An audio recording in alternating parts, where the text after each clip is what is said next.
Hello and welcome to another Frenchman Learns About Japan reaction stream.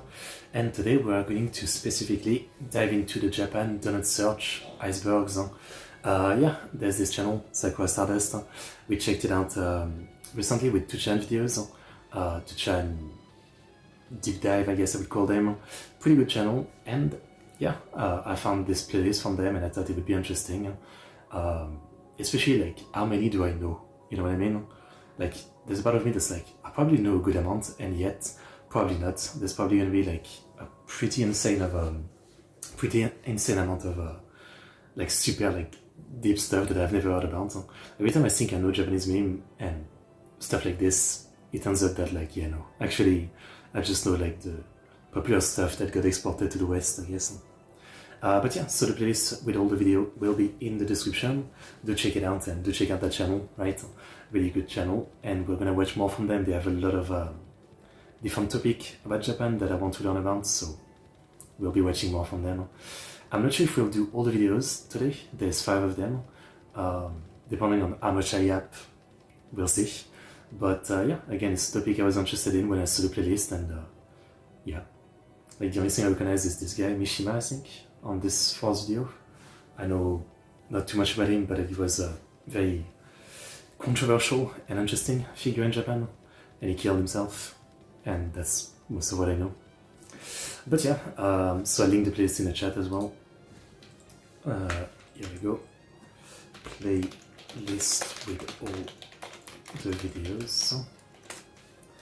And as I always say, if you guys have any topic, channels or videos you want to suggest for those Frenchman Learns About Japan stream, don't hesitate. I'm always looking forward to suggestion, recommendation, etc. So far, I've been doing pretty good finding the topic myself, but sometimes there would be something very interesting that I just don't think about myself, or like, also like, I can't really pre-watch channel, so it helps when the viewers give me like a channel they think is really good talking about Japan and all that. But don't think there's too much more to say. Let's get into this and see how interesting and how dark it actually is, the do not search, I guess. With part 1, let's go. Oh wow, okay. I mean, this doesn't mean too much on YouTube these days. Someone might just be talking about suicide and they put that warning. Oh, another warning. A warning after warning. I don't know if any of you all noticed just yet, but the internet is kind of a scary place. While generally user-friendly, there are certain areas of the web that aren't for the faint of heart. Among the more unpleasant areas are topics associated with words, statements, or keywords that you are told to never search. Which is always a troll, right? Like, if someone tells you do not search that, it's like they know what they're doing, right? It's a human instinct that if you tell me don't do it, I'm gonna do it. So I feel like when people tell you don't search this, they want you to search it. Or 2 girl 1 cup, don't search that. They definitely want you to search it. I'm sure many of you have seen articles or videos simply titled "Don't search this" or some variation of that. I'm also certain that many of you likely searched it anyways. The Japanese internet is no Wait, the subs aren't working. Where is that? stranger to this concept. As a matter of fact, words you should never search are kind of a big deal in Japan. So much so that these topics have their own wiki, and there are multiple tiers to how dangerous these terms actually are. Heck, there's even been books that have been published discussing these forbidden search terms. I actually bought one not too long ago. It was more of a National Enquirer kind of thing, not worth the money, but moving on. These search terms have a specific title that they're associated with. The Japanese title for these terms is Kensaku shite haikenai kotoba, or words you should never search. What these essentially are keywords and search terms that one should, in theory, never search on the internet. Some of these are Japanese in origin, while others are created outside of Japan and gain traction and notoriety within Japan. With that said, we are going to look into these terms, and we're not just gonna look into these terms, we're really gonna look into them. And by that I mean I went ahead and made a whole ass iceberg. Well, this thing wasn't the efforts of solely myself. I had a lot of help from my friend Jorge, who you may know from his channel where he talks about, you know, other... I feel like I've watched this channel before, but not sure. stuff that is creepy. I'm sure you've heard of him. He helped out a lot with putting together the Iceberg and gauging if something was actually truly creepy or not. Also, I'm kind of a wuss and couldn't look them up on my own. So yeah, thank you. And since this is a whole iceberg, this could take a while, and because of that, I'm making this a whole Yeah, sorry for any Japanese viewers, but the subtitles are not coming on for some reason. I don't know why. series. One episode per tier. Yay. And like I said originally before the iceberg, these search terms were already categorized under what this wiki calls kikendo, or danger level. There are 7 levels in total. Each episode will explore one tier level, so of course the subject matter within these episodes will get darker as each new episode is released. Again, yay! Right now... Wait, but we only have 5 parts. Then I'm scared that this series isn't finished. Wait, let me just look. Does the 5th part maybe do the rest of it?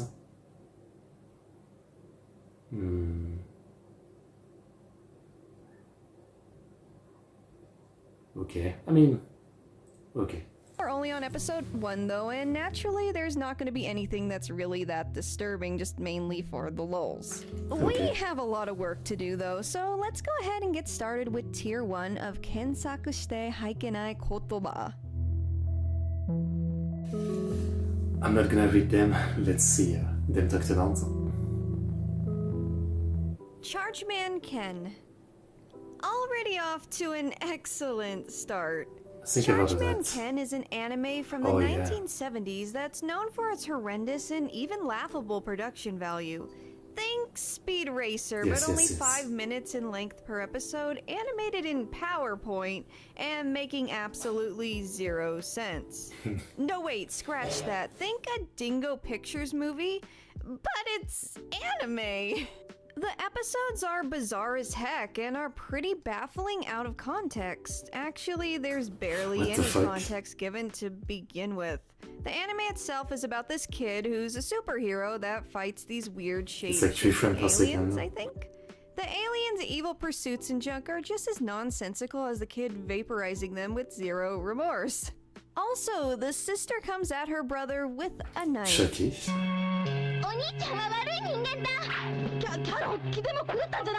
This anime is pretty notorious in Japan, so much so that there's an abundance of internet parodies online. At one point in time, Chargeman Ken basically shaped Japanese internet otaku meme culture. The Japanese memes actually revitalized this anime to the point that they now sell official merch for it. Just for the lulz. Oze Thomas. This one is a pretty unsettling photo taken in a forest in Oze City, which is in Gunma Prefecture. It features the boy himself, Thomas the Tank Engine-kun. Why? Because the internet. They sure do love Thomas-kun and Shrek and other things. But why does his face look like that? Why is his... It looks like his face was used as a fire pit, I guess, which is interesting. Face so visibly warped. One site I found said that the Thomas was at some point repurposed as a type of kiln. Owning some kind of kiln oven thing shaped like Thomas-chan is kind of a weird flex, but okay. I'm a champion. You know the Energizer Bunny? Think that, but mentally scarring. Actually, no. If you've seen Toy Story 3, then it's kind of like these vibes. You know, this motherfucker. Well, it's not exactly that, but it's close. In spirit. So, here's the ad. Creepy, right? Especially the part where he literally just dies. Have any idea what this dude is advertising? Well, me neither. Well, until the end where it shows this. And what is this? A life insurance company of course. Actually, the whole dropping dead part makes sense now. It's poetic even. I guess so. Also, very nice Yuri character. The ad is from 1975 and was made to promote the diamond insurance service provided by a company called Meiji Yasuda Life. It has some interesting voiceover. Here's a little taste of that. I'm a champion. I'm a champion. I'm a champion. I'm a... What this lad is I mean, I'm saying you need some creativity for like ads, but what a weird one. I mean, it's so random. repeating is the phrase, "I'm a champion." And if that voice is familiar, it's the voice of Kenji Utsumi, who is a pretty well-known voice talent in Japan, known for quite a few anime. He voiced Shenlong in Dragon Ball, Okay. enough said. Isekai Hospital. Isekai Hospital is an actual real hospital located in Kuki City, which is located in Saitama Prefecture.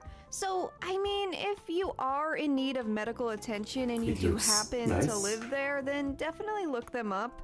Or, you know, literally just go there. The hospital was founded in 1998, and it's the earlier version of the hospital's was born. official webpage that gathered some notoriety. This is due to the original webpage having flashing lights, abrasive music, and just a whole lot going on. I The see. flashing lights themselves are described on some web pages as being reminiscent of the Porygon incident. Wait. The electric soldier polygon incident. Computer wire polygon, although more commonly known as electric soldier polygon. It's a 38 episode. Oh yeah, okay. Actually, I know about that. Episode of Pokemon that like gave seizures to kids or something. You know, it's something I never really understand. I need to learn about that. How does that even work? Why was that episode so bad? I feel like anime is always full of flashing light. So why does it not give seizure more often and this episode was bad? Definitely not what a hospital webpage should be compared to, considering I mean, they give you seizures so you can come to the hospital. It's free business. well, so here's the original webpage itself. Brother. What the fuck? Slow down so those flashing colors don't hurt your eyes, and yeah, this was once the official site for a real ass hospital. Maybe they just bought a previous web page from something, like an online casino or some shit, and they didn't really change the look of it. You can't tell me like they hired someone to make it look like this. I feel like I'd get isekai'd if I stare at it too long. Wait, maybe that's why it's called Isekai. That joke was horrible. I apologize. The original site was officially closed in 2013, but came back from the dead in 2015 with a more professional and non-seizure inducing format. Oh, also, a 2014 anime's webpage parodied this original webpage, thus showing its status as a Japanese internet meme that people know and stuff, you know. Adult Dolly Dressups.wmv. What?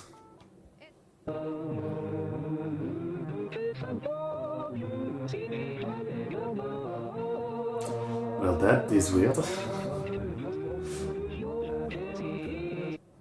It's this. I really don't have any other So it's just a single weird animation? Okay, fair enough. way to describe it. Just look at it. Chinese There's a lot of weird-ass animation like this. photo booth. Okay, let's be real here. A lot of girls use apps to make photos of themselves look more attractive. I would be lying if I said I didn't do it myself. My favorite app for that kind of stuff is Snow, by the way. It's good shit. Okay. Anyways, the precursor to this kind of stuff was The only time I've used like a app to change your appearance was to make me look older. Like years ago, there was that, 2018, 19 maybe. There was this kind of app that could like age you or something and make you look like an old man.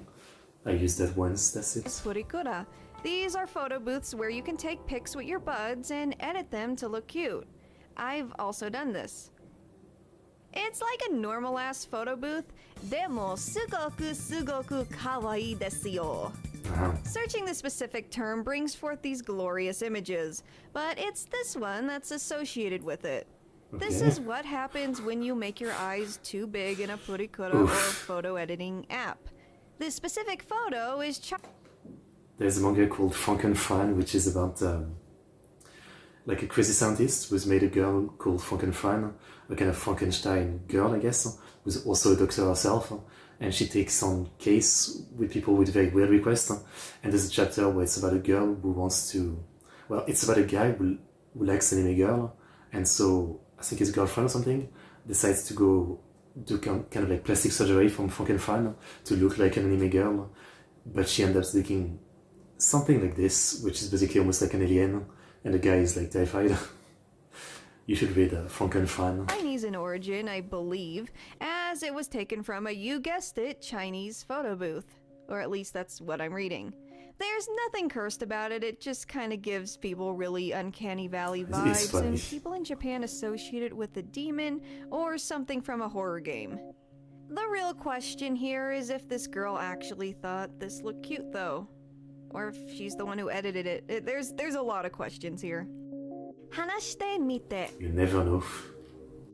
If anyone here has any familiarity with Hitogata, you may be familiar with the Ad Council of Japan, or AC Japan.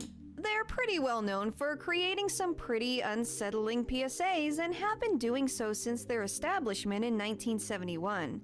It's been commonly speculated that Hitogata was an Ad Council ad, and really something like Hitogata would definitely fit the bill, as a lot of Ad Council commercials are really creepy. But we're not here to talk about Hitogata, we're here to talk about, try not to talk.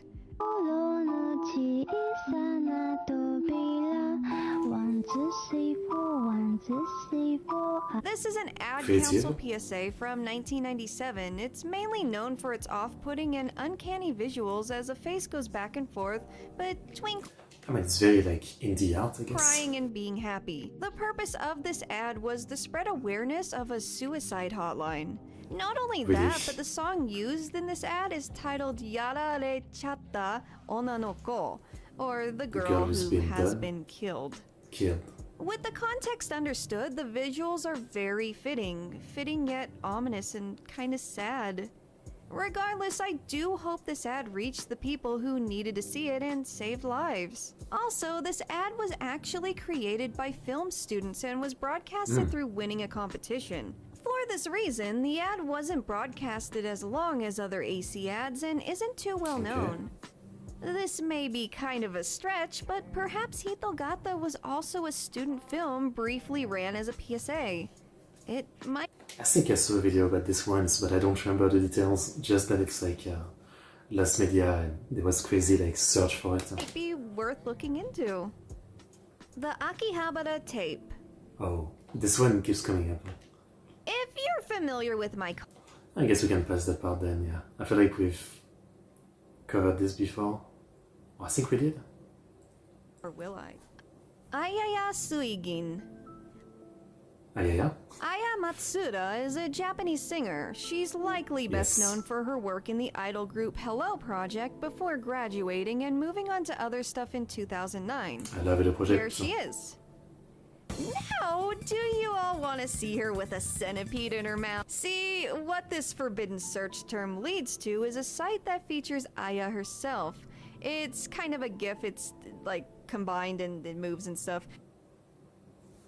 Oh, yeah. It starts with an image of her with her eyes closed, then cuts to an image of her with her eyes and mouth open as a... Okay. I mean, that is disgusting. Yes. Centipede slithers out of her mouth before she slurps it back up. Like a noodle. How do you even think of this? Like some guy is just sitting there and he's like, I'm gonna edit a centipede into your mouth. For the gains, bro. Beetle. Okay, can we just talk for a minute, just for a second, about how much this song slaps?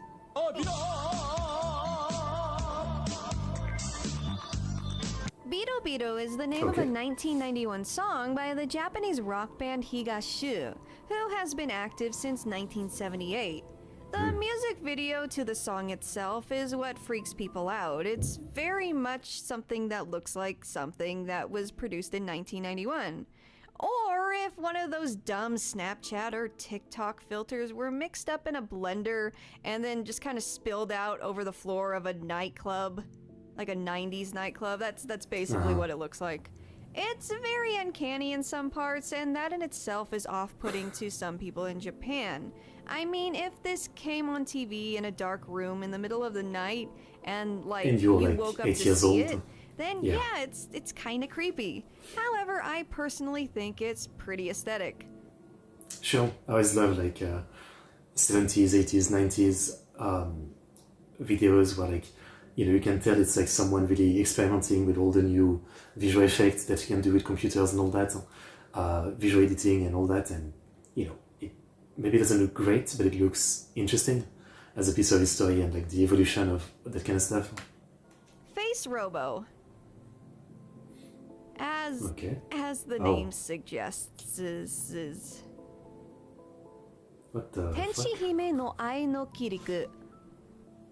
The title of this one translates Angel to Princess? maybe, I think, Kiriku of meeting the Angel Princess. Please keep in mind that this is my personal interpretation of Tenchi Hime no Ai no Kiriku. It's all in hiragana, and the I mentioned could be referencing two different things. One could be the other eye, which means love, or the eye that means to meet someone. And then there's also the Kiriku thing, which I am not sure what that means. It might be an onomatopoeia, or maybe I'm just not affluent in Japanese internet terms and it's just flying right over my head. But yeah, I think I'm gonna put my money on Kiriku of the Angel Princess's love, I guess. Okay. Anyways, enough about the name though. What is it? What is this? Well, it is a blog that is kind of unsettling and has a lot of spooky, scary, creepypasta-esque imagery, kind of like Jeff the Killer-chan kind of stuff. The images are not all that's there though. There's also the text of the blog. It's very disjointed and cryptic. The final post is particularly odd as it features these two images. One being this blurry thing with a green background, while the other is this dude who looks like Jeff Chan's wacky, zany cousin or uncle. I don't freaking know.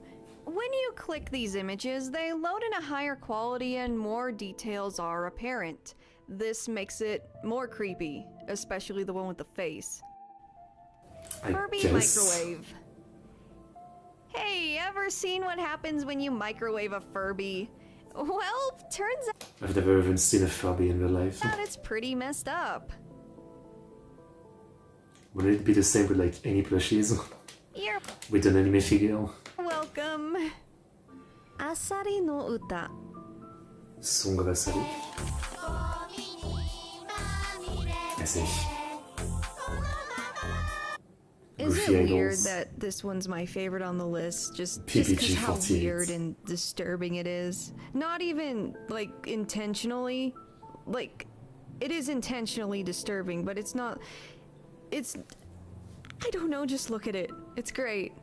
I don't even know what to say about it. It's great and it's awful and it's something somebody made with a production value. Just look at it. I don't think I would call this production value. Chibi Maruko Bunch of girl, one guy with a camera, that's all you need for a meme like this. Yume. This specific search term involves the famous long-running shoujo manga and anime Chibi Maruko-chan. That in itself is perfectly fine to I need to give Google, it a try. wholesome even. When you search Chibi Maruko Yume, however, that's when things get a little real. Really, if you're used to horror manga or anything remotely surreal looking, this isn't really bad at all. It's pretty tame in my opinion, though I do watch some pretty messed up stuff. I think the point is that it's for kids, right?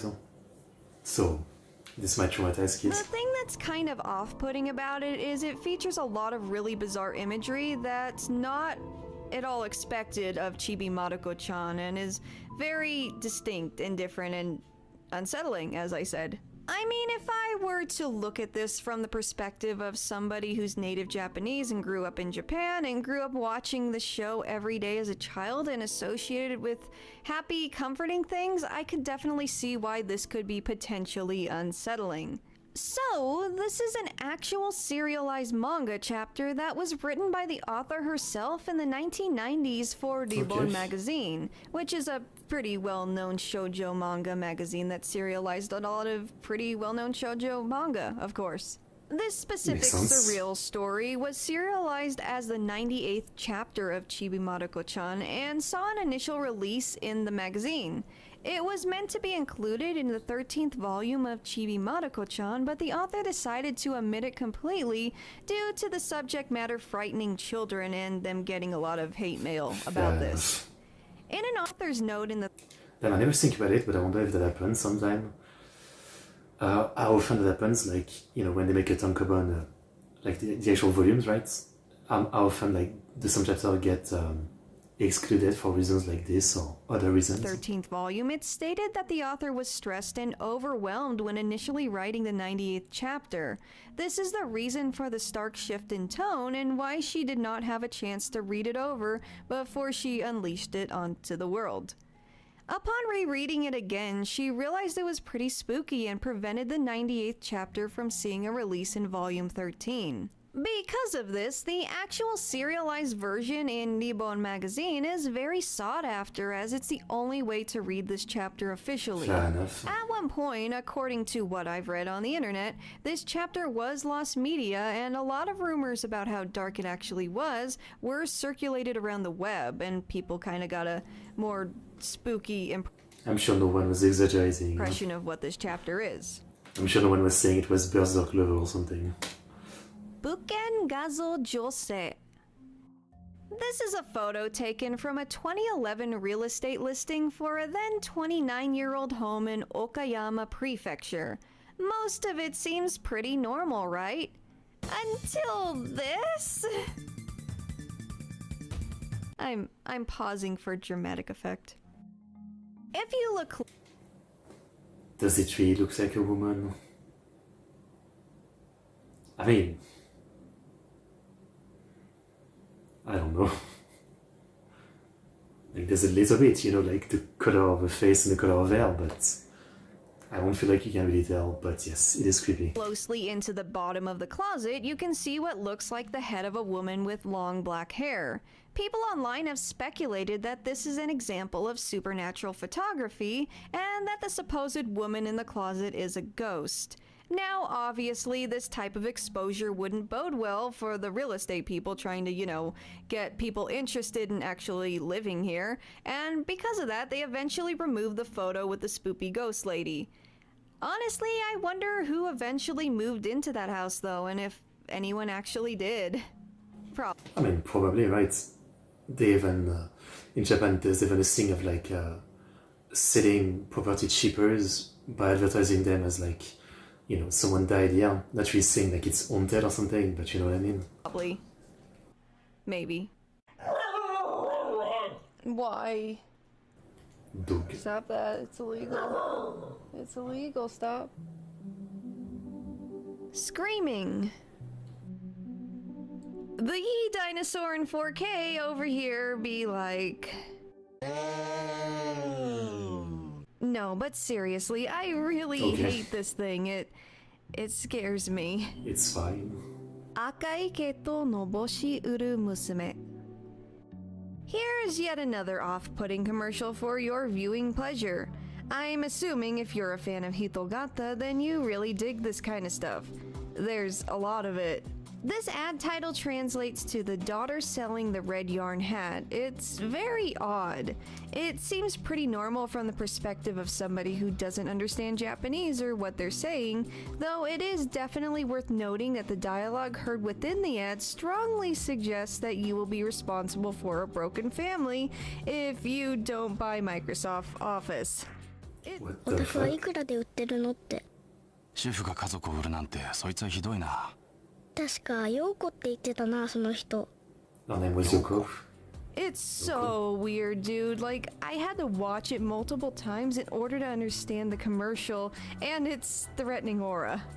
Even the upload description on YouTube is like, it's so simple, but I'm scared. Another weird thing about this one is that nobody can attribute an air date to it. This means it's unknown if the ad ever aired at all. One thing we do know, however, is that the Microsoft Office logo used in the ad dates from approximately 2003 to 2007, so at least there's that. Honestly, I really like talking about these weird Japanese ads. There is a lot of them, like I just said. If you... I should do a stream dedicated to that eventually, yeah? On my old channel, and the VODs are lost, unfortunately.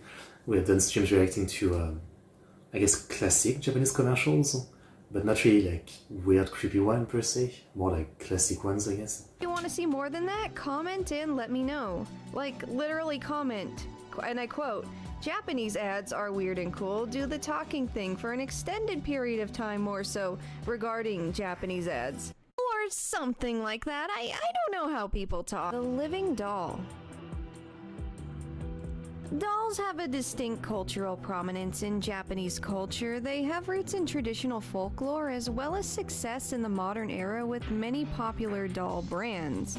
The doll featured within the search term is prominent for another reason. That reason being it's super duper cursed. Behold Exhibit A. It's a doll that had been thought to be cursed. So cursed, in fact, that it's said that simply looking at a photo of the original doll will curse anyone who lays eyes upon it. These photos feature a replica doll featured on a television show that aired in the 1980s. The original doll can be seen in the black and white image in the, the image of the show that's The in image is the screenshot. image. And according to multiple accounts, this is the doll that did all the cursing. There is a lot to this story, so much so that I can discuss it at much greater lengths at a later date. Like, this doll fucks shit up on air on TV shows and everything, and it's a whole thing. Like, it spanned a decade to... I'm actually pretty interested, so I'm gonna write it down to get more of a deep dive eventually. Let's see if I can find a video about a deep dive. The Living Doll, Japan. my knowledge. I mean, I do find dolls creepy. I said before, but my mom was into European style dolls, and whenever I would go to a guy's sale or something, and I found one, I would buy it. And at some point she had multiple in the living room, I guess. I wasn't a fan. Like, they have such a creepy look to them. Like, it's the face, right? Like the dead kind of facial expression and the glass eyes looking at you, but yeah. Not a fan.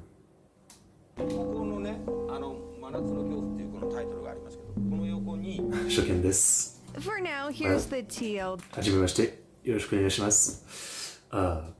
DR version of it all, though. Junji Inagawa is a Japanese scriptwriter. He's known for writing traditional Japanese plays. It's in the late 70s that he was presented with a new project. It involved an old doll that was meant to be used as a prop within one of his plays. The doll was odd to Inagawa, as it strongly resembled a girl he saw outside his taxi the night prior to actually seeing the doll in person. As the play began its run, people involved in the production started getting hurt. At one point, the doll ended up being brought to a psychic who said it was possessed by a young girl who died during World War II. Of course. According to the psychic, because the doll was never taken to a shrine, the spirit became restless and turned into a demon. That's according to these legends, that is. Also, according to these Stop showing me this, I don't like it. legends, that psychic later died from unknown reasons. Mite keta netatama. Okay. I found it. That's what that means. It translates to I found it. And what did we find? Well, it looks to me that she found you. Stalker, that's McDonald? it. That's it. Okay. I didn't see him speak horror stories, but in gay manga, he's parodied a lot. It's no wadai. This very cursed video features a Japanese YouTuber by the name Ashita no Wadai reviewing various foods from McDonald's in Japan. That in itself is pretty innocent, but the video itself is responsible for a famous Japanese urban legend due to the subject matter within it. This is primarily because it starts to jump cut to a lot of really ominous text and imagery towards the end of the video. Okay. There's a lot of other really So cryptic cute. messages scattered throughout, and the Japanese internet has tried to make sense of it all. Toilet restaurant. This one's just more gross than anything. It's basically one of those kinds of pictures you'd see with an article or caption that's like, lol, look how weird Japan is, lol. Only this isn't even in Japan. But it's a popular search term in Japan that, you know, people don't like. But anyways, as the name suggests, it's a real restaurant that serves its food in small toilet bowls. There's actually a few of these restaurants. The one particularly associated with this forbidden search term, to my knowledge, is the Modern Toilet Restaurant in Taiwan, the same country that created bubble tea. I prefer bubble tea. Disgusting. I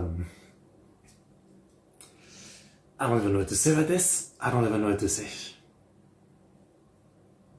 What the fuck? It's a chain with 3 locations throughout the country and has been closed before due to people legit using some of the decorative and very public toilets in the public area of the restaurant. Fun. Like, how do you... What? I don't even know what to say about this, like... Alright. I've noticed that some internet Humanity. stuff incorrectly says this restaurant is in Japan, and by looking at it, it's really easy to assume that it is Japanese, but again, it's not. The creator of the Modern Toilet Restaurant said that he did get the idea from a character from an anime though, and that makes sense. Wait, what anime? Okay. That is all. Okay. The source Hospital. material for this one isn't Japanese. However, a trend in collecting this kind of imagery was commonplace on the Japanese internet for a while. The imagery itself involves antique photos taken in psychiatric hospitals. You can likely see why this would be somewhat disturbing to look up. Custom blankets. The internet isn't just terrifying, it's also hilarious, while still being simultaneously terrifying. When I was a child, I was into 2chans or Koipe, well-known chats. See, there's these Was it blankets scary? you can buy Did online you get on a few traumatized? different sites. I've personally seen them on sites like Etsy and Amazon. Like, this is With just these funny. specific blankets, you can print people's faces on them. Which people specifically? Who do you want on these blankets? Well, anyone you have a picture of, I guess. The real Okay. question here is, do these people know you have a blanket with their face printed all over it? I mean, maybe they'd be into that. I don't know. Mickey Mouse's punishment. What? As you Copied and pasted so many times. likely Oh, I see. recall, this video Copy is the pasta, first yeah. in a series about Japanese keywords you should never search. We're only on level 1 of 7, and as we finish up tier 1 and go a little deeper, things are going to get gradually darker. This specific incident is among the darker things, and the wiki classifies it as tier 1, so I feel including it provides a good reflection of what a mixed bag this wiki is. I do have a lot of thoughts on this wiki, actually. I'll get into that later. That's a whole other thing entirely.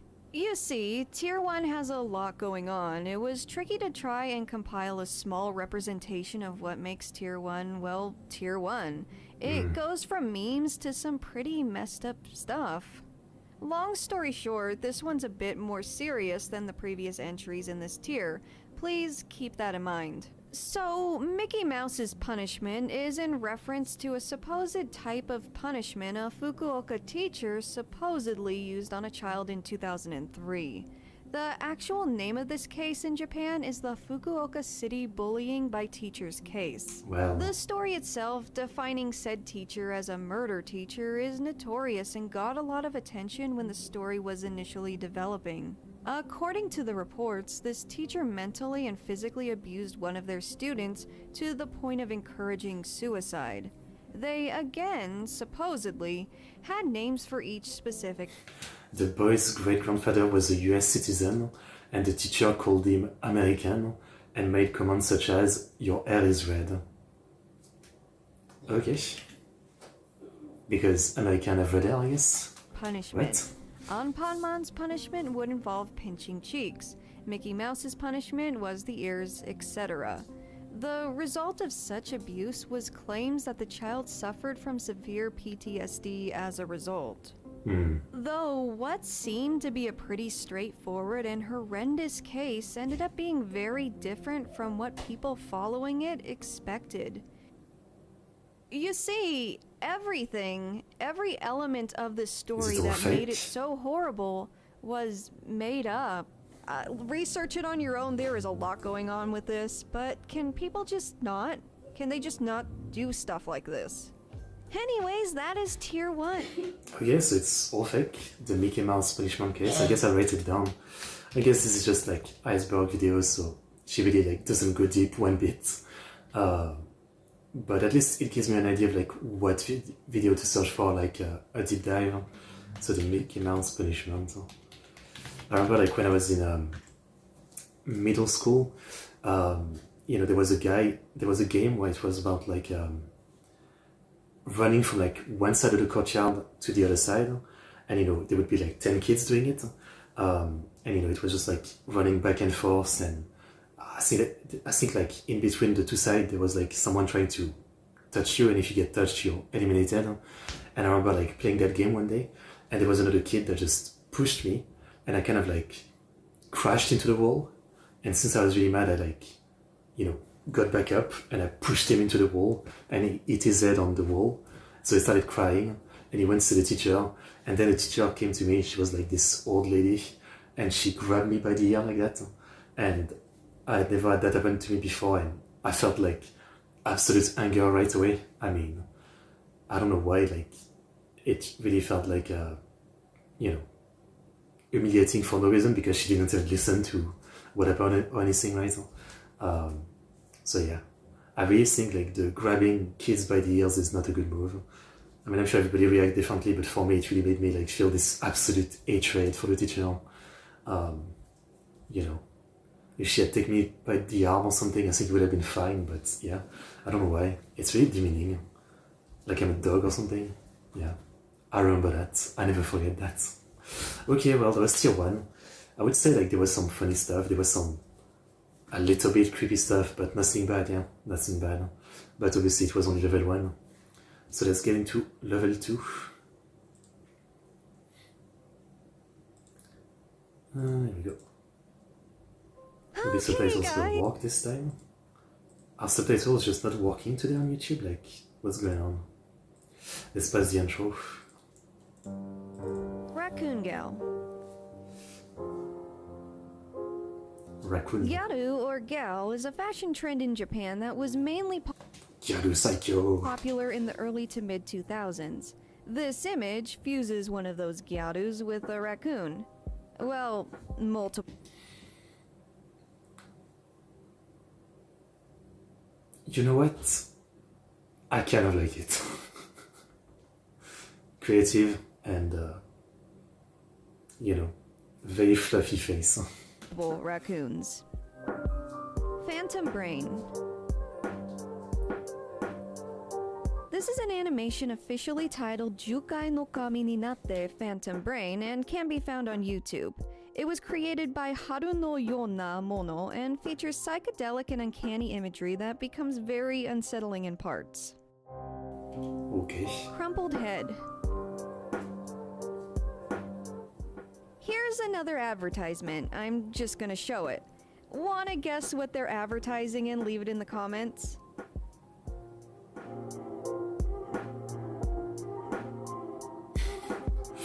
Okay.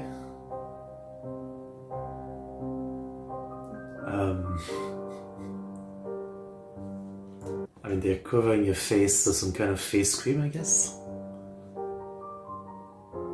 That looks pretty cool, though, like, wow. Making a shape like this with so many people. Artistic.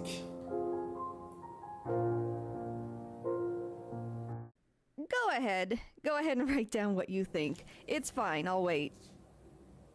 Face cream? So, did you guess financial services such as dealing, brokerage, underwriting, and distribution of securities? Yes? Well, awesome! You got it right, and you win a brand new car! Anyways, this company is called EY Cosmos Securities and is still around today. This advertisement dates back to 1990, and the official title for this ad is Cosmos Shoken Atama ga Shiwakucha. In all seriousness, this ad is described as unsearchable because it makes some people feel uncomfortable and claustrophobic. This may speak to Japanese culture a lot when bearing in mind how personal space can be more prioritized and coveted in Japan as opposed to more Western cultures. But I mean, I just see it as a very creative piece of art. then there's No. a boy who wanted to be natto. Oh no. Natto is a Just don't shower for months and you'll become natto. Japanese food that is definitely not for everyone. I've never smelled it, I've never seen it, so... It has a very distinct smell and taste and overall texture. Personally, I just cannot. I just can't. What is it though? It's fermented soybeans. Fermented meaning it was left to sit out and... I mean, I would try it one day. I would try it, at least. I've seen it so many times in anime. I have to try it. Yes. One day. ferment for a significant duration of time. Do you like it? Now, with that information understood, take a look at this image. I would personally say that this lad is one of those people who really like natto. I mean, that would be me, you know, with Monster Energy. I mean, if I could fill a tub of Monster Energy, I would take a bath in it. I would. I understand this man. Good for him. Kitchen Mother. This one is another spooky government PSA, which is something I heard you guys are pretty into. Typically, with Japanese advertisements, it's kinda hard to guess what's actually 3 times a week? That many times? Okay. I thought it was like something rare that people eat, you know, like 2 times a year or something. being sold or what the intended message is. This is not the case with this one. Okay. Here's the ad, though I feel I need to censor it a little bit. It definitely makes the impact it intends to make. It's pretty impressive for only 30 seconds. The ad is What are you technically censoring? titled Kakuseizai Boshikyampen Haha Toko, What's that and drugs? was produced by the Japanese government as an anti-drug PSA in 1982. It likely left If you eat kaisendon or temakizushi, that was in it. Okay. a pretty big impact on kids who saw it at the time. Guro Totoro. This is in reference to some wicked gnarly art based on the Studio Ghibli film My Neighbor Totoro or Tonari no Totoro.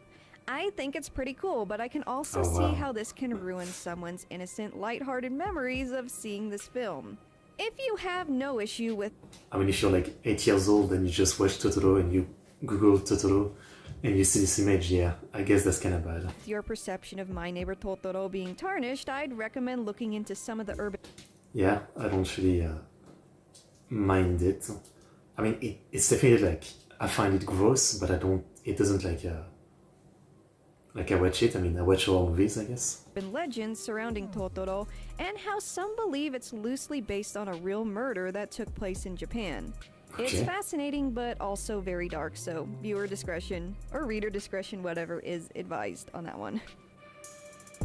The Disappearing Sand Statue.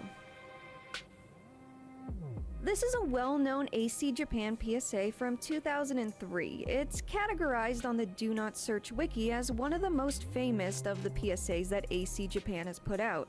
There's others listed, but I'm saving those for my AC Japan PSA Iceberg video, so stay tuned to hear about those ads We should later. watch that. The PSA is simple enough. It's similar to Kitchen Mother in that it showcases parents engaging in the act of dieting and leaving their children alone. On the real though, this ad has a very striking amount of ascendancy in commanding the audience's attention for only 30 seconds. This one aired to make known the dangers of a rise in sea level due to global warming. While the ad itself is certainly stirring, there's a creepy urban legend tied to this ad that gained a lot more notoriety. You may not have caught it, but around 8 seconds into the commercial, on the right side of the screen, you can see a black figure emerge from the water ever so slightly before becoming submerged. I mean, I think it's just like the pixelated wave, which some of them have like different colors, just kind of merging and melting, but yeah, it does look like a person. It's gone as quickly as it was seen. Many people perceive this figure as a hand reaching up in desperation as they attempt to stay afloat. Once you're aware of it, it's definitely creepy. Those who want a more logical explanation to this occurrence believe the figure may just have been a surfer that simply wasn't edited out of the shot. Domino's Hell. If you have some familiarity with creepy internet stories, then you may have already heard of this poem by Yomota Inuhiko. It was written in 1919 and has some very poignant and unpleasant subject matter as it narrates a boy and his siblings as they make the descent into hell. Good times all around over here. Interesting. There's an urban legend surrounding this poem as well. His older sister vomited blood, his younger sister vomited fire, and the cute Tomino vomited glass beads. Tomito fell into hell alone.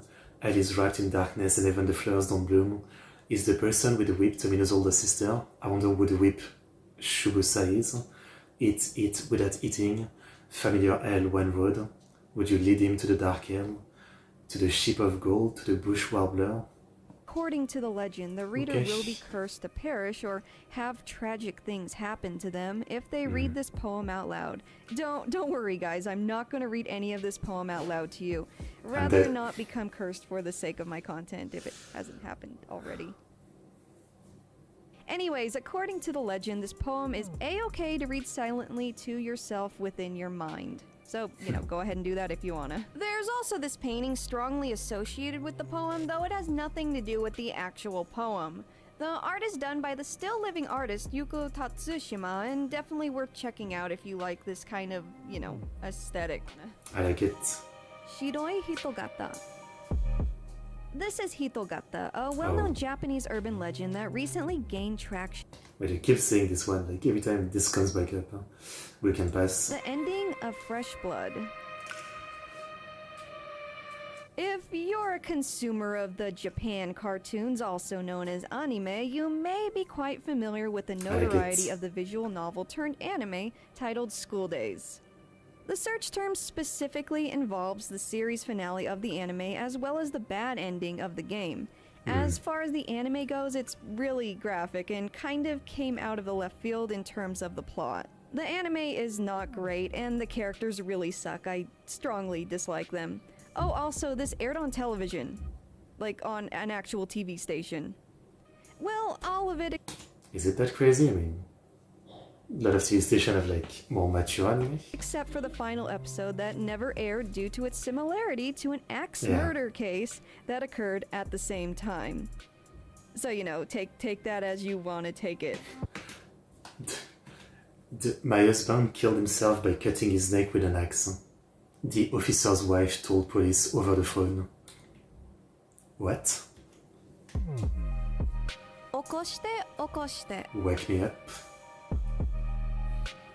A TV broadcast incident captured during a news segment on TV Miyazaki, a local station that's headquartered in Miyazaki City of, you guessed it, Miyazaki Prefecture. The incident itself occurred when Tetsushi Yanagita, an announcer and TV personality, was engaged in, and okay, I know this one, and I quote, ass wrestling. Yeah, this one is really sad. Like, this one is really sad. Over a muddy rice paddy. Yanagita fell in the mud face first, damaging his spine, and was unable to get up.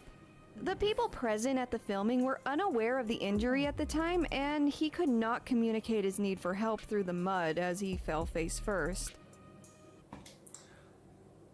He survived, but I've seen on Reddit, even like recently, I've seen a video like that. People who can't swim in a group of friends who go into the water and they start running, but their friends don't do anything because they think they're joking or something. There's so many videos like this. I don't know. Like obviously you can't blame the people for like not realizing and just thinking someone is just joking, but it's so sad. The incident left Yanagita paralyzed and was captured on film on this TV broadcast. Yeah, the video is really hard to watch, I mean. Like, because you know that the guy is literally like drowning in mud, unable to move, and everybody is just like joking and pushing him, and they don't know, right? But, phew, really sad. At least he's alive. Higate Station. This one is another creepy webpage, hekatestation.net. It's very abstract and ominous. At face value, there isn't much to it, however, it does contain a secret. At a certain point within the webpage, there is a prompt to input a password. When the correct password is entered, a cryptic diary will be unlocked and suddenly downloaded as a zip file. This diary has a total of... Maybe you watched the tire roll down the ski jump stage. I also don't like It's Too Dangerous, I mean, yeah. I mean, if no one is inside the tire, it's okay, but I guess it's dangerous, yeah. 9 chapters, and they're all named after either a planet or moon phase. And if you thought the diary entries would clarify the purpose of this site in any way, well, it doesn't. Okay. People like to try and decipher the meaning of the diary, though it's likely that the true meaning behind what is actually going on here and the contents of the diary will never be clarified. Some of the entries read like a science fiction novel, though some even go as far as speculating that the creator was a time traveler, kind of like John course. Titor, that kind John of stuff. Titor. Love, Courage, and Wrinkles. A puzzle game. Games have many urban legends, which attract you more. That's pretty well known on the Do Not Search wiki, as well as the Japanese internet as a whole. As far as like internet culture goes, not really like with normal people, but you know what At face value, it seems like a normal puzzle game, similar to something like Puyo Pop or Panel de Pon, and it is as you initially play it. The game, found on a site called Katatema, gradually becomes darker as you play it. How so? Well, there's this girl with green hair lying at the bottom right of the screen. There's also a boy in the background of the screen who gets closer and eventually to the foreground. As he gets closer, the boy's face becomes a skull, signifying death, and approaches the girl with the intention of taking the girl to, you know, the afterlife or whatever. Alright. When the game ends, the girl dies. Suddenly, it feels a little more than just a puzzle game, more so it's simulating a sick girl trying to just stay alive. There is a hidden ending, however. If the player can get a score higher than 50,000, the girl will be seen leaving the hospital and not dying. Yeah. An eternal answering machine. This one is a visual novel game made for Windows. It's pretty disturbing in its subject matter. It entails torture elements, and the story involves a doctor kidnapping a young girl. I don't think I need to explain that one further, or rather, I don't want to. This game has a cult following, and I really wish it didn't. Al-Haya. Okay, you didn't really explain anything. Come on. So it just sounds like a normal visual novel, I was gonna say. Like, I don't know. Alright. Some of the stuff in like level 2 are kind of weird. Like, the guy getting paralyzed is pretty bad, but then, you know, this is like just a normal disturbing visual novel, if that makes sense. And by normal, I don't really mean normal, but regular maybe? A bizarre webpage that shows footage of a liminal and rundown blue room. The footage itself is quiet as it pans back and forth but eventually plays a loud and distressing scream. The site itself is down, but a video still exists on YouTube. From what I can gather, this site was infamous for startling its visitors back in the day, in a fashion Classic. similar to Screamer videos on YouTube around, 2008-ish. Yeah. Natty Hagood. And now, my friends, it's time to get into the more gory and unpleasant imagery that fits under the Do Not Search umbrella. Natty Hagood is the supposed name of a snowboarder who saw a rather unpleasant fate while tearing up those slopes like he's up in a Rocket Power episode or Sonic Adventure 2 Oh, maybe I know this one. or some crap. This image is American in origin, but gained traction from both the gore and the odd situations surrounding the gore. Maybe See, not. snowboarding and skiing is kinda dangerous, at least once you get into the more advanced slopes and attempt those maneuvers and tricks that are more on the riskier side. This man did something a bit risky and somehow ended up with a tree branch impaling the skin beneath his bottom lip. Oh, that's what it is. Okay.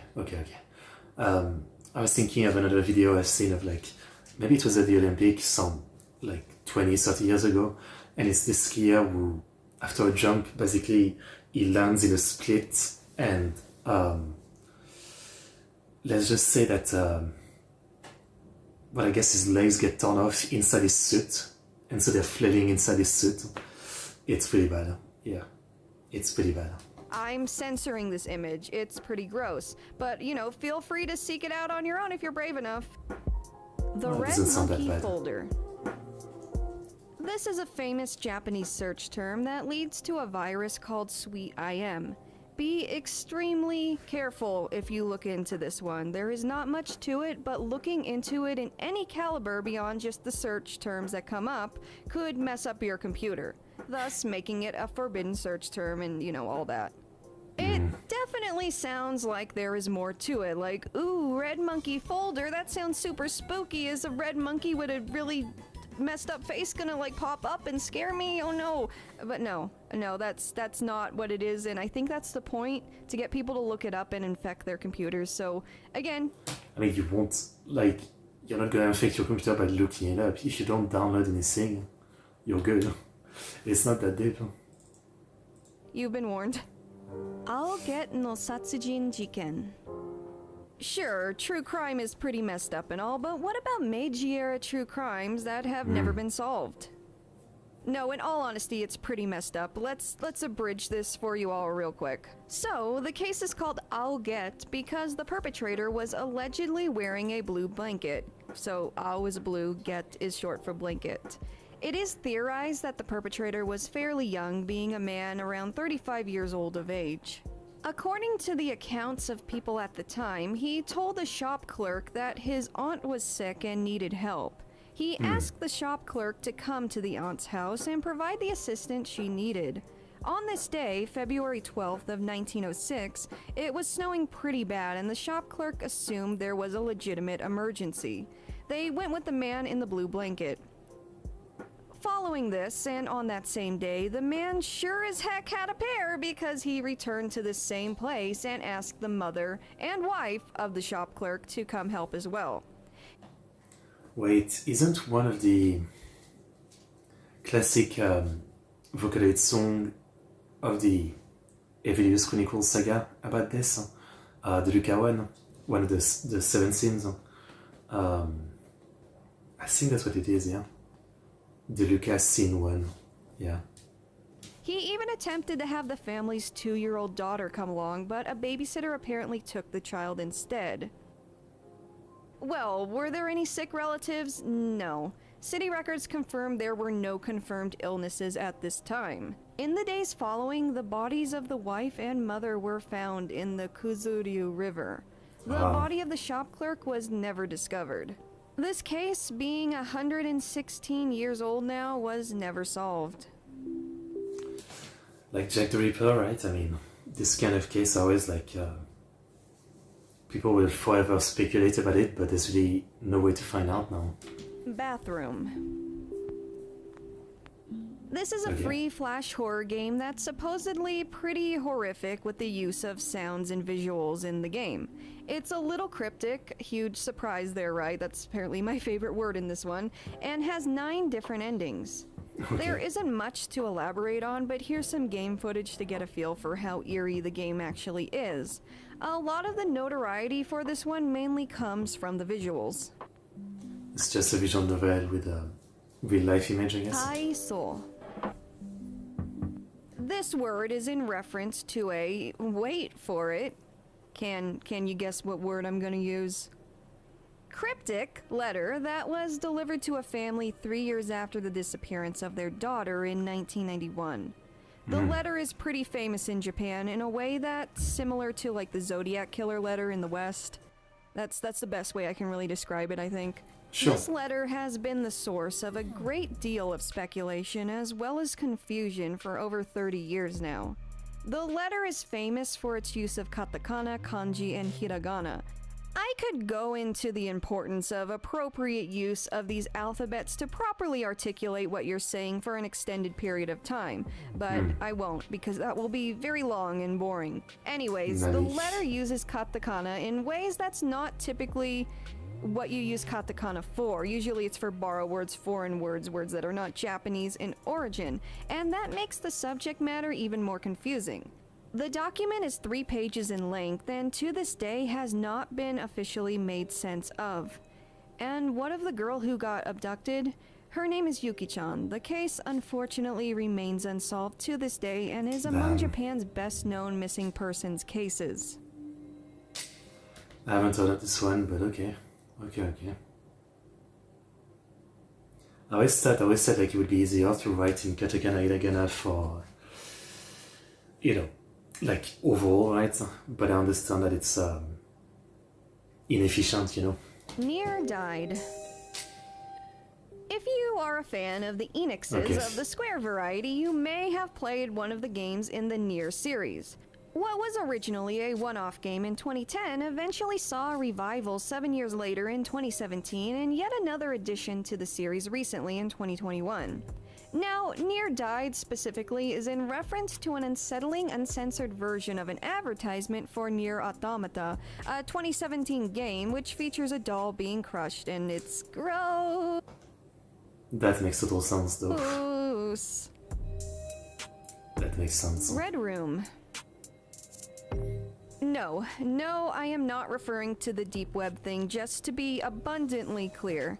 This is an urban legend. Apparently, while if browsing the internet, you encounter a red pop-up asking the question, "Ski desu ka?" or "Akai heya ski desu ka?" from what I can gather, you will die if you decide to close the pop-up and not engage.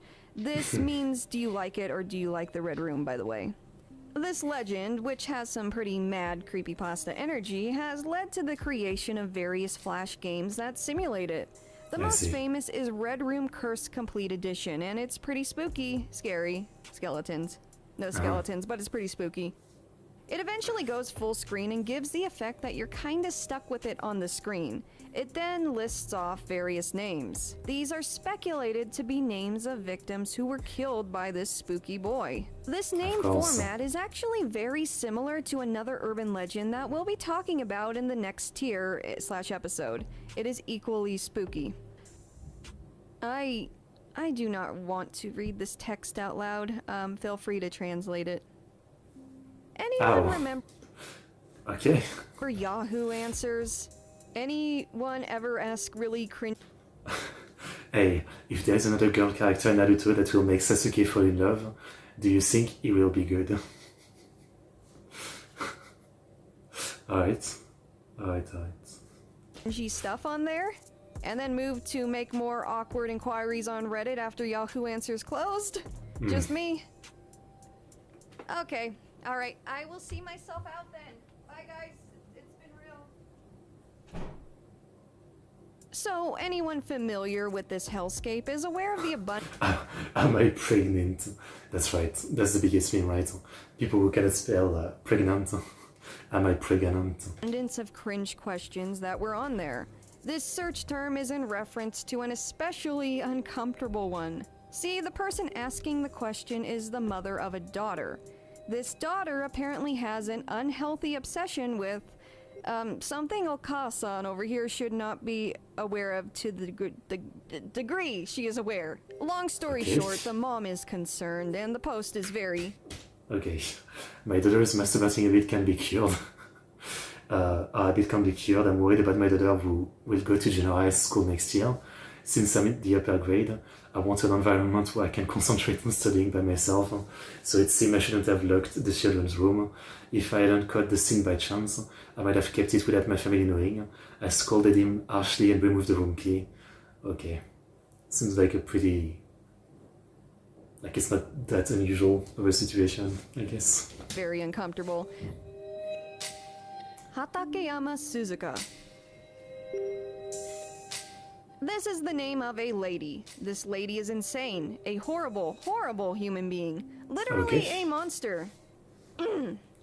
Great. So, she's a serial murderer, known for killing multiple children, including her own daughter in April of 2006, and her daughter's friend, a boy who lived next door 1 month later. There's also Wow. this really creepy urban legend about a man appearing in the window of Hatakeyama's home during a TV broadcast. Long story short, Hatakeyama was arrested in June of 2006 and sentenced to life in prison. The Old Inunaki Tunnel. Classic. This name, which translates to Howling Dog Tunnel, I guess we had seen it in another video, so we can pass. Kurume Pliers. Oh boy. And here's yet another grotesque event. Basically, the boss of a construction company in Kurume City within Fukuoka Prefecture would often resort to violent, physically abusive punishments. Among the more extreme and unbearable is where this forbidden search term comes in. Allegedly, the employees who made multiple mistakes were beaten with metal pipes, hammers, and even had their fingers pinched with pliers until they ultimately What broke. the fuck? That last one is definitely more than allegedly, though, actually, as the actual footage exists and can be found online, so be careful when looking into this one. And this... Oh hell no. Man, I can't imagine working at a place like that. Like, where your boss does stuff like this. I mean, we all complain about crappy boss and stuff like that, but that's a whole different level. concludes Tier 2 of... So that was tier 2. Tier 2 was very weird. Like, there was some that were actually messed up, and some that felt more like they should have been in part 1, I guess. Okay. Am I ready for part 3? I mean, I already thought part 2 was messed up in some way, yeah. I mean, we just had like a lady who just killed kids. Is there like stuff that's worse in part 3, 4, 5? I don't know. Okay, part 3. Censored re-upload as well. Okay. By the way, I think the videos there, like, I talked about last time when we first watched some video from this channel, how some years ago I tried this channel, and I stopped watching because I was kind of annoyed, like, at a moment where she would talk about something and really, like, say, you know, actually I can't talk about it or show it and then just move on. And this last video we just watched was a good example. It reminded me of that. I guess I don't care as much, as I said, because these days everybody does it on YouTube. To keep monetization, everybody does stuff like that. But it is still a bit annoying. Like, on one side, like, I don't want to blame the YouTuber because, you know, they're just trying to get their money, right? It's just how the site goes these days. But as a viewer, it is really annoying. Like, you bring up a subject, seems pretty interesting, and then you say, actually, I can't translate it, I can't show you, look it up yourself. I mean, you know. Like, I get it, but it's still a bit tilting, yeah. But I guess these days, everybody does it, so there isn't much to it, you know. Hello, Let's pass the intro. Zaki. Misclick. No Nut November special broadcast. CNN special broadcast. A famous screamer video in Japanese Oh yeah, okay, I know this one, so we can pass. It's a classic. Zaki. Friday. If you've never heard of Yutaka Ozaki, please pause this video, put it under watch later, whatever, and look up some of his music. This man had a great deal of talent and was think I've clearly heard of very him. passionate about his music. Watch just one of his live performances and just observe his sheer talent. He came into the scene in the 1980s in a scene oversaturated by Showa idols, but he himself was not one. He was just someone who worked his way up based on his talent rather than a pre-made image. Yutaka Ozaki. I mean, I get what she's saying, but come on. Idols are more just than an image. I mean, you can't tell me a lot of them don't have talent, especially like the Showa idols, come on. Like, some of the singers are pretty incredible. Ozaki began writing poetry and playing piano and had his first performance at his school's annual festival. Despite that, his looks and romantic ballads made him very popular with girls nonetheless. He also had a lot of raw, teen angst-filled music that drew a lot of attention to things Ozaki found unjust in Japanese society. Ozaki was discovered and signed to CBS Sony in 1983 and had a very successful career up until 1992. He is a favorite musician by many Japanese performers today, and many have covered his song I Love You. This includes big names like Akira Nakamori, Hikaru Utada, and even an English cover by American 80s idol Debbie Gibson. Debbie Gibson, which I've reacted to before. Okay. However, this is another performer who also passed away at a very young age. This man was only 26 years old when he passed, and the events leading up to his death aren't exactly clear. What's known is the following. On the night of April 25th, 1992, Ozaki was found drunk and unconscious in an alleyway in Tokyo.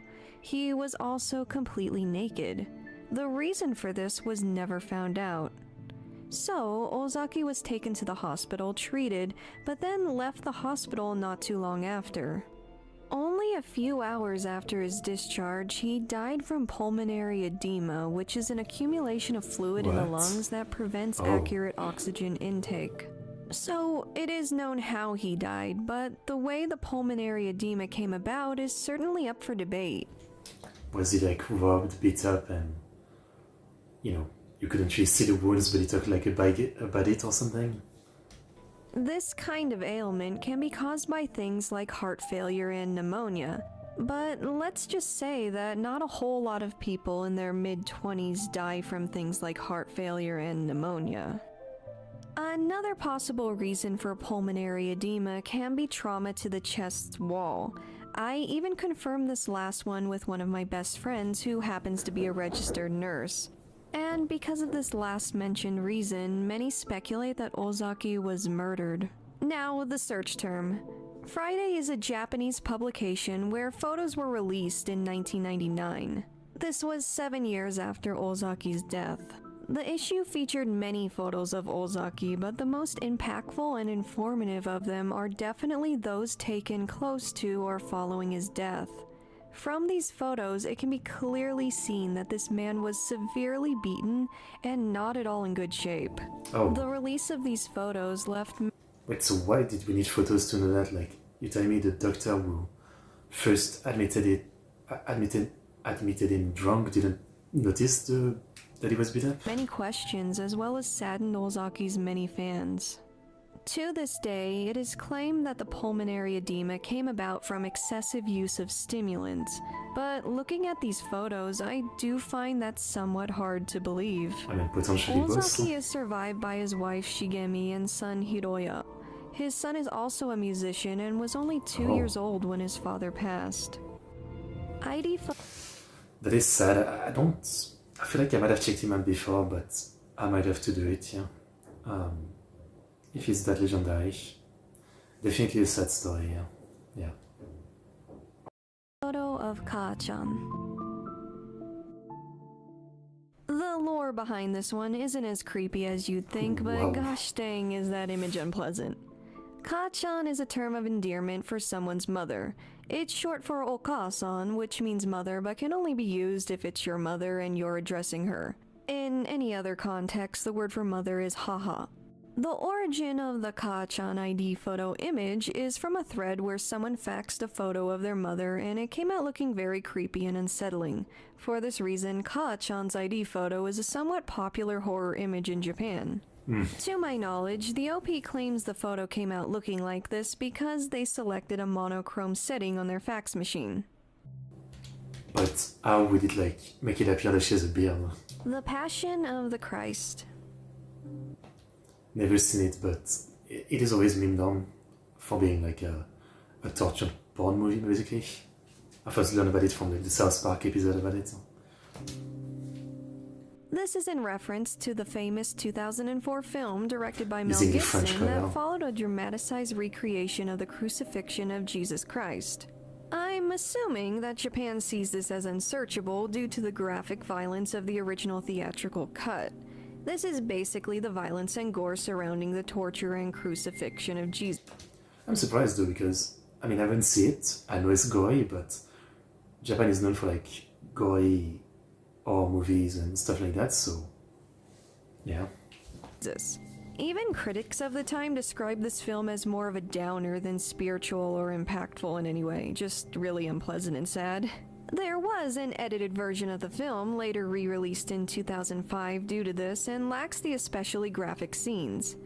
I remember a lot of people talking about this film when I was a kid, but it didn't get great reception from critics and currently has a Rotten Tomatoes score of only 49%. Yeah, but 80% for the audience, so that's a big difference. I mean, interesting. I mean, I'm guessing it's the kind of movie that, you know, people who are of that religion, it probably means very different to them than to us, you know, people who don't believe in, you know, the religion. There's plenty of info on this movie online, including Mel Gibson's racist comments he made following working on this film that kinda sorta ruined his career. I've never seen the film myself, I've only seen the South Park episode. Oh, okay. I guess you and I are both the same. Yeah. In the episode, like, they go to the theater to watch it, and Cad, with a Jew, you know, feels like, oh, wow, my people killed Christ like that, it's so fucked up. And then Stan and Kelly go and they're like, that's just torture porn. It's just a disgusting movie. Nothing interesting about it. And Cartman gets, you know, obsessed with it and becomes Hitler, basically. Parodying it. Why can't I say that word? I love Kotoha sisters. Kotoha, The Kotoha sisters are voiceroid characters. Not Vocaloid, but voiceroid, which is a software for speech, but not for singing as Vocaloid characters like Hatsune Miku are known I mean, for. they still use them Visually, they don't really have much to do with this video. Where do I even begin with this, though? It's a Nico Nico upload from 2013, and wow, it has a lot of flashing lights. I'm not even going to show any of this because I don't want to give any of my viewers seizures. They're pretty abrasive. There's also this face, which is from the Have You Dreamed of This Man webpage thing from 2008. That's a rabbit hole in itself. And then there's this thing that says it's a fried monbol, which is a type of fish from the kanji I see used. It uses the fish kanji. The video has a lot going on, like the flashing lights and such, and the video ends with a woman screaming, and from what I have read, this voice clip traces back to Sad Satan, which is a PC horror game, which is pretty well known, also another rabbit hole. Anyways, this video, from what I'm reading on it, appears to have been made to celebrate the birthday of the Kotoha sisters. The end message specifically congratulates the Kotoha sisters and wishes them success and health in the future, as it glitches out a lot. Great. Also, there's broccoli. The meaning of all this, aside from the birthday message to the anime girls, is likely just to be creepy and impactful. If there's another hidden meaning aside from that, then... damn. Japan Airlines Flight 123. This is the name of a catastrophic Japan Airlines crash that occurred in 1985. I think I know This it, flight yeah. is Yeah, still, I've to seen this this day, picture. the deadliest single aircraft accident in all of aviation history. 520 of the 524 people on board. This video is from a couple of years ago. I'm guessing it's not the case anymore, no? With all the plane crash there has been over the last 2-3 years. Died. This includes famous Japanese singer Kyu Sakamoto and his wife. The aircraft itself was registered as JA8119 and had many successful flights prior to this incident. The plane had actually been active since 1974 and had flown over 18,000 times when considering its recorded flight cycles. For those of you unaware, a flight cycle is essentially when the plane takes off, has successful compression, and then lands successfully. The aircraft's final flight began at 6:04 p.m. on August 12th of 1985. This is the time of year when Obon takes place throughout Japan, which is a celebration to pay respects to deceased family and ancestors. Many people in Japan will travel to see family around this time for that reason, and many aboard the aircraft were thought to be traveling for this reason. There were some foreign passengers aboard as well, however. The flight was intended to be fairly short, traveling from Tokyo's Haneda Airport to Osaka.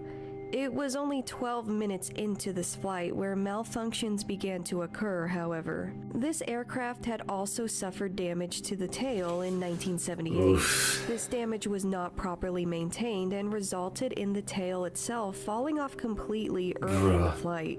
The plane then faced what is referred to as rapid decompression. This is basically when there is an issue in the sealing of the aircraft and the Like one day I'll definitely go to Japan and I'll take a plane, right? But I am scared of plane. Even after everything that's happened recently, the stats are still that, you know, planes are so much safer than cars on average, right? But there's still something much more terrifying about it, right? I mean, you're in the sky, you have no control.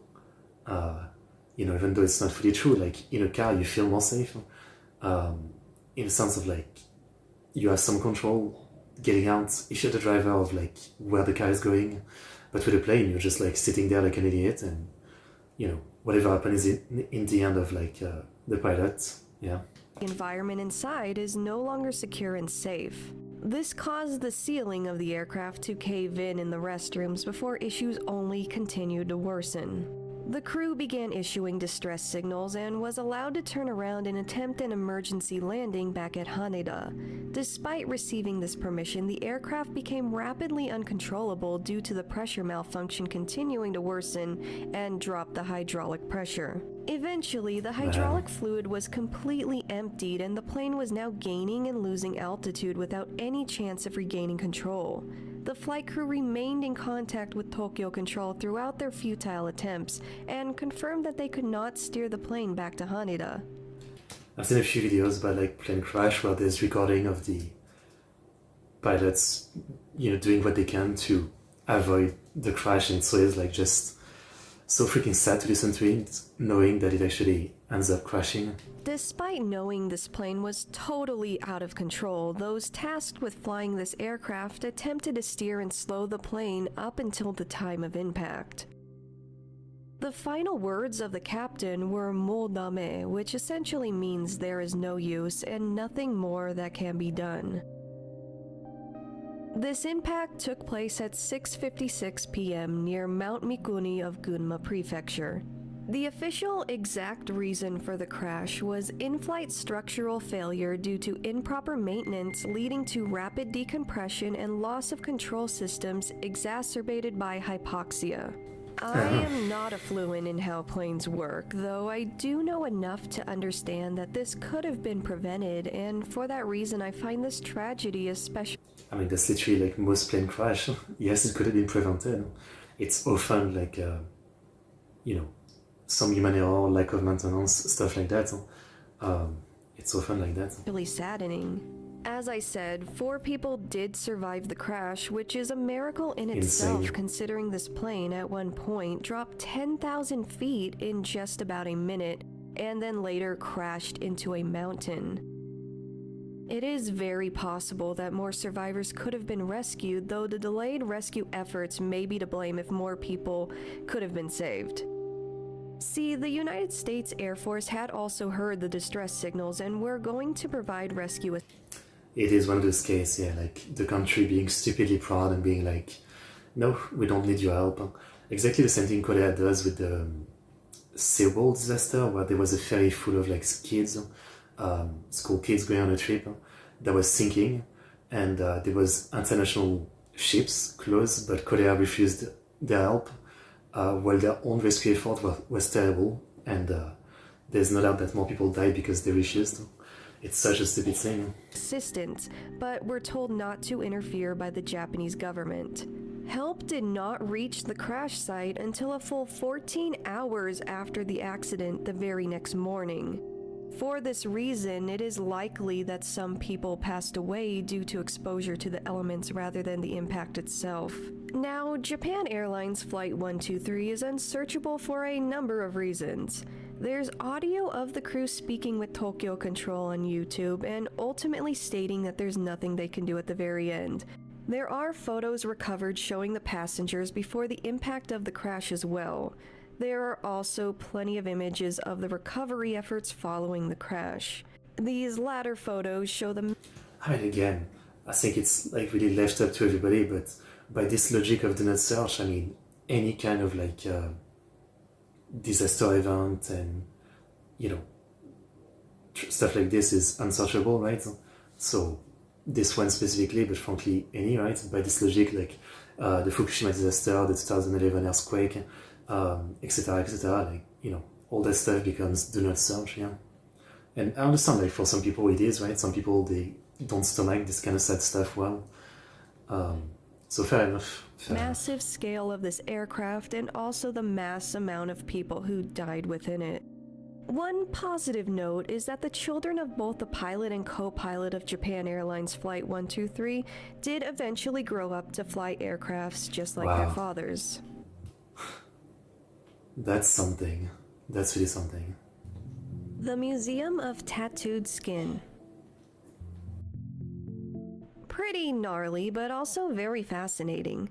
Fukushi Masaichi was a Japanese pathologist who honed his studies in on research pertaining to pigment in the skin, as well as cancers and diseases that relate to it. Masaichi was very passionate about the action of tattooing. From a scholarly standpoint, he did not have tattoos himself, and hypothesized that inserting pigment could possibly treat certain types of STDs such as syphilis, as well as thyroid issues. Okay. He actually ended up being correct about the syphilis part. Motivated by his studies, Masaichi began a lifelong pursuit of obtaining tattooed skin to study. How My man is doing Golden Kamuy. did he achieve this? Well, he reached out to many yakuza of the time and brought forward an interesting offer. If you die, can I take your skin? In exchange for the donation of their skin after death, Masaichi would provide funding and assistance in completing their elaborate body tattoos. One particularly striking set of imagery from this study are these two pictures. Notice the tattoo of one of the yakuza pictured. Years later, this photo was taken of their skin following their death. After making this conclusion, I myself could not help but get chills. You know, it's not a bad concept, I mean, especially because some of the tattoos are literal, like, insane piece of art, right? Like an artist over, like, an insane amount of session and hours drew this amazing looking piece of art over someone's body. You know, I don't think it's such a bad thing to preserve it. Obviously, you can think it's a bit weird to skin a human being, but if I was someone with, like, a awesome back tattoo, and someone told me, like, after this, can I get your tattoo to, like, I don't know, study it or expose it, I would be like, yeah, why not? I mean, I feel like it's better than it just, you know, dying with you or something. The tattoos were once held at a public exhibit within the University of Tokyo. These specimens are no longer available to view by the general public due to the prioritization of preserving the specimens themselves. In addition, because this study had begun prior to World War II, some of the samples that were collected in the early days of the study were destroyed due to bombings. That means these skins were lost and never preserved at all, though a good number were obtained in the years following the war. As somebody who does not have tattoos themselves, though is fascinated by Japanese irezumi tattoos and how the yakuza uses them to symbolize certain traits of the person who possesses them, I do find this very interesting, though searching these images up and actually seeing them for the first time can be a little jarring. Masaichi passed away in June of 1956 at the age of 78. Fukushi's studies continued beyond his death as his son, who was also a pathologist, continued collecting samples and studying them. Pretty awesome Shoujo story. Tsubaki. I like it. This is a very disturbing This. Yes. I have seen this. I think a long time ago, I had read about it as, like, disturbing anime, so I watched it. And it is pretty messed up, but I don't know. It's like, it feels like mainstream messed up, if you will. Like, you know, it's you know, it tries to be messed up on purpose, and so it feels like it kind of like, to me at least, deadens the impact, you know. It's kind of like when people like say, you know, the visual novel Euphoria, wow, it's so messed up, and it didn't feel that messed up to me, because again, it feels like it's just so try-hard about it. I don't know. Maybe I'm just messed up. I mean, I definitely am. 20s Kamishibai, 1980s manga, and 1990s anime film. Oh, and there's also a recent live-action film, not really sure how they made that work. This work is so disturbing, in fact, that the animated film is banned in Japan, to an extent, and also started a TikTok trend where people just warn you not to watch it because of how horrible it is. Shoujo... Frankly, like, I've watched it years ago, but to tell you to the point it didn't really, like, bother me, I don't remember much of what happens. Like, there's, like, a lot of creepy, gory visuals, there's, like, a raping old man, stuff like that. Tsubaki, also known as Midori, is a very well-known Edo It's just basically about a girl just going through a lot of fucked up shit. Guro piece, this word, Eroguro, being a genre of erotic gore anime. The subject matter of this anime actually caused Hiroshi Harada, the creator of the animated film, to experience great difficulties when looking for funding assistance to produce the work. In short, Yeah, I can't imagine. nobody wanted to fund an anime with such unnerving subject matter. This ultimately resulted in them using their personal savings to see the project through. This subject matter is truly filled to the brim with things many find quite disheartening. The film begins with an optimistic, young, underage girl named Midori. She leads a normal life and it's void of any trauma and hardship until tragedy strikes when her father leaves. Her mother becomes ill and Midori takes to selling flowers on the street. From here, she... It's not even well animated from what I remember, like, it's not, yeah. It's not very good looking. meets a man who offers to help her if she ever needs it. Following this, Midori returns home to find that her mother has passed on. Midori then finds the man again at a circus that he runs. From here, some really horrible abuse scenes take place involving Midori and the circus workers. Midori joins the circus and later meets a much older man who basically grooms and marries her. These scenes are pretty disgusting. Midori begins attempting to stand up for herself around her abusers at the circus, which does not end well at all. Midori's husband then sees one of the circus workers confess their love to Midori, which I remind you is a child.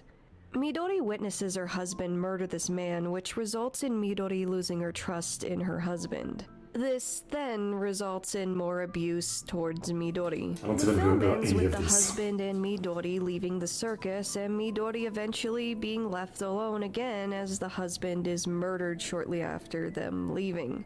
This is when Midori finally reaches a breaking point and enters a state of insanity. The end.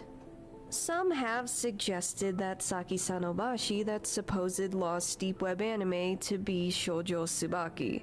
It really does not have any similarities other than it being Guro, so I don't see why it was ever suggested to begin with. I personally wish I didn't watch this film for the sake of this video. It's gross and sad and overall very unpleasant. I don't feel any kind of fulfillment from watching it. I just feel kind of empty.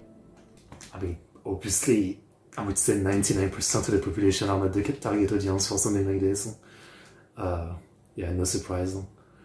I mean, yeah, obviously, like, this is for a very specific group of people. If you all like gory, sad anime, don't watch this. Just don't. It's not worth it.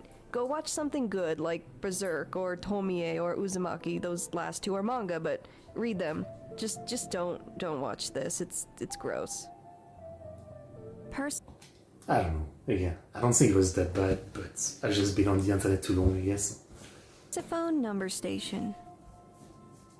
I mean, I think it is bad. Like, it's just, you know, again, edgy for edginess. I mean, it's not that shocking, is what I felt like, yeah. You see worse stuff in Dojin all the time, I guess.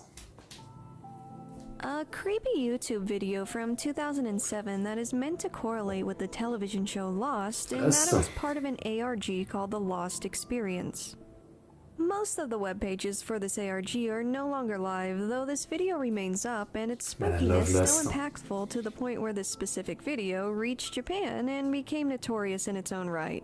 I personally have seen this visual of the woman and her glitches being used in other videos, specifically on platforms like Nico Nico.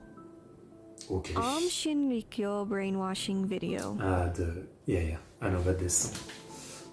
This is a fairly well-known Japanese cult. They're mostly known for setting off multiple gas containers in a Tokyo subway in 1995. This attack killed 13 people. Following this attack and notoriety of the Shinrikyo cult, which had attained thousands of followers by this point, the brainwashing video used on new recruits had surfaced and made its way online. It's pretty uncomfortable. If you want to know all the details of this absolutely heinous cult, I recommend this video by Aki Dearest. She's already covered everything. Wow, I totally forgot about this YouTuber. I used to watch her like years ago. You need to know about them and does it incredibly well. Public toilet house. What? It's likely that many of you watching have encountered a public bathroom in a park, campsite, gas station, even somewhere like a restaurant that was just absolutely appalling. This search term brings up a public restroom that is god-tier appalling. Somewhere you would likely contract a disease if you used anything within it. Where is this bathroom? I cannot find where this bathroom is, but mainly the search term is just this. Goosh goosh. This is a brief clip from an anime I have never heard of titled Tokyo Tribe 2. This scene is known by both Japanese and Western anime fans for its shocking depiction of a large man I haven't actually seen it though. Murdering another man by sheer penetration alone. Okay. It's a very unpleasant way for this dude to die, and it's not fun to look at either. People are going on and on about anime like Boku no Pico, but at this point this should be the new trash people recommend for the lulz. That is, if the anime is full of garbage like this, I don't know. I mean, that's what people always say, right? Like, Boku no Pico is a meme despite being, you know, far from like the most disturbing, you know, anti-episode or something, right? I mean, I guess like Shotakun stuff is weird to people, sure, but there's like, you know, like even the popular one like Bible Black, I feel like there's some weirder stuff maybe that, you know, would shock normies more, I guess. Kenpokun. Like Jeff the Killer? Well, here he is again, folks. He's kind of a creepy imagery staple in Japan. What's this? In this strange instance, there are videos that modify the mascot of a health insurance I've seen company this with his face, as in Jeff's face. Other stuff will be featured in these Kenpokun videos as well, including a shot of a larger man in a bikini and characters from the anime K-On! Wow. I think Jeff is the main reason why this is considered unsearchable, though the article warns people of the man in the bikini in bold text specifically, so I feel like that was mentally scarring to whoever wrote this article. There's also vague information suggesting that this video trend was also addressing Article 9 of the Japanese Constitution, which specifically bans the use of war to settle disputes. Some of the videos have audio reading the law or just saying the 9th Amendment. I don't know, it's very weird. I don't know if the videos are for it, against it, or just fucking with people. I've seen a lot of weird Japanese stuff, maybe I'm missing the point here, but this trend is so odd to me. Maybe I just have to have been there to understand what's actually going on. It's so fun like that. Zombie Flesh Eater. This is the name of a musical artist known for their music video with intense and grotesque visuals. According to their Bandcamp, they've been active since at least 2005 and had performed as late as 2018. At least that was the latest promotional post I could personally find. Now, as far as genre, I'm not really sure where to place this. You know how loud those MLG meme compilations were, like back when those were a thing?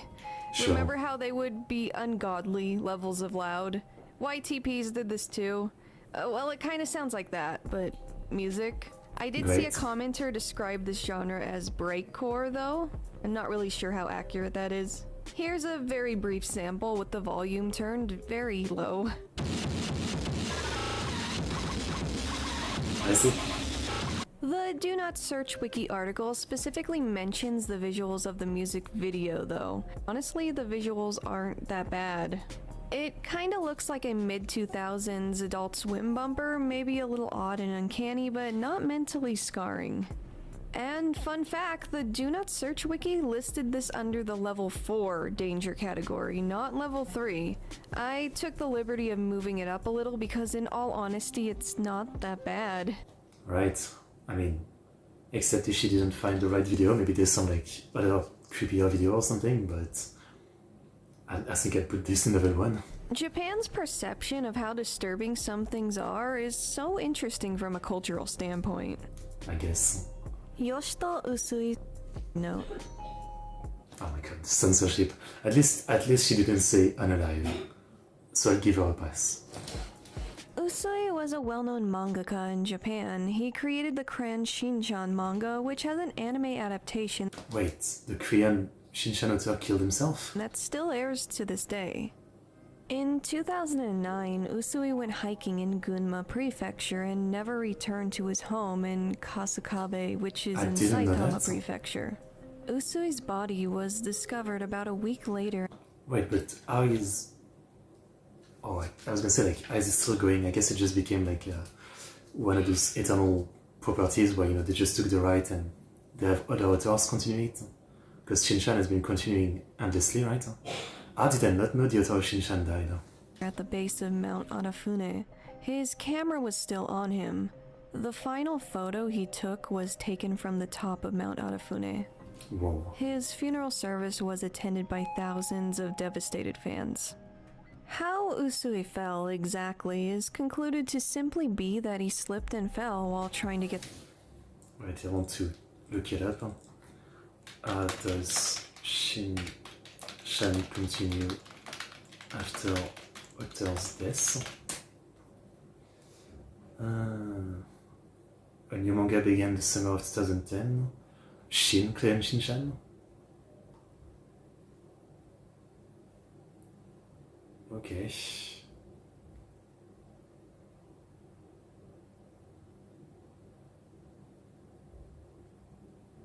Yeah. Well then, I'm seeing like a Detective Conan post on Reddit, which is talking about like, seems like that both Doraemon and Clan Shinchan have the same thing, right? They've become so big that even with the author death, you know, other people are just continuing to, some might call it milk it, right? I mean, this is what's happening and it's gonna continue to happen with, you know, Dragon Ball, for example. And I can see that happening. I mean, you know, with Conan, frankly, but I'm still catching up, right? I know the author isn't quite young anymore, and you never know, he might pass away one day, and yeah, I wouldn't be surprised, like, if they just keep, you know, milking Conan forever or something. That could happen. Okay, I didn't know that about Shinchan. I mean, even Doraemon, yeah. I just didn't realize that the author had passed away. Yeah.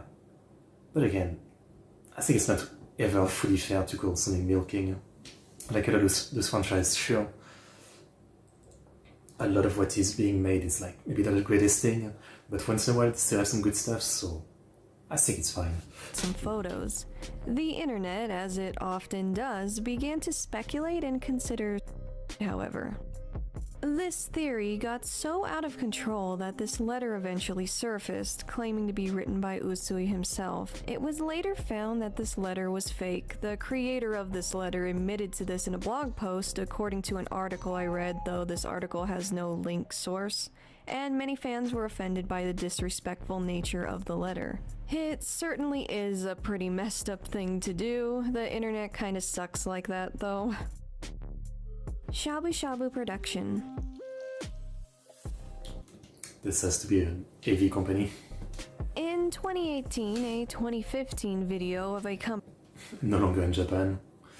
Well, How was Company it? president shoving his drunk employee's face into a pot of hot shabu shabu had surfaced. It's a type of hot pot with meat and vegetables. It's usually cooked at the center of the table and the group just kind of picks from it. It's a group thing, kind of like Korean barbecue, I guess. With that said, the pot was likely very, very hot. The company was a Shibuya-based entertainment company. The victim was a 23-year-old man. Should be cool. He was also forced to consume alcohol. Following this video being leaked, the treatment of employees in this industry became kind of a hot topic. This is all I can really find surrounding this video and the details surrounding the victim. What became of the president, and more importantly, if the victim is okay, is not public knowledge to my personal knowledge, but if you can find anything, please let me know. At the very least, I do hope this company was investigated, though. It's confusing where you live. Fluffy White Rabbit. Why? A YouTube video that is surprisingly similar in visuals to a video made for children. Only it's not for children. The sign name for cocaine. I know. Whoa. The videos get more unsettling as they go on, but honestly, it's not that bad.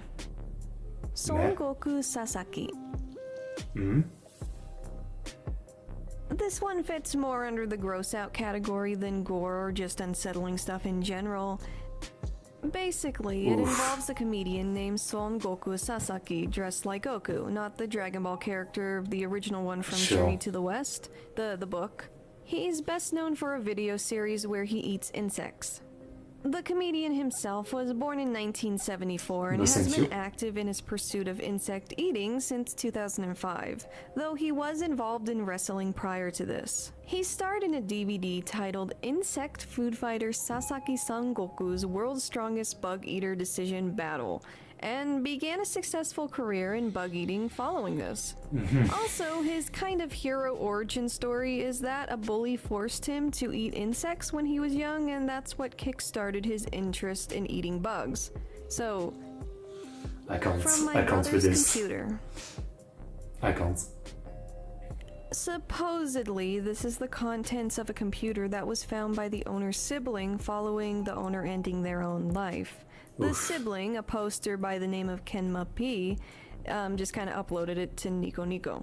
This is just the backstory given, however. It's actually a mad video on Nico Nico with creepy images and music. And in typical Nico Nico screamer fashion, it has screams at the end. It's a vibe that's pretty similar to the Kotoha Sisters video, and it's generally just very cryptic and intentionally unsettling. The whole backstory behind it is likely fake and intended for a dramatic effect. White Death Butterfly.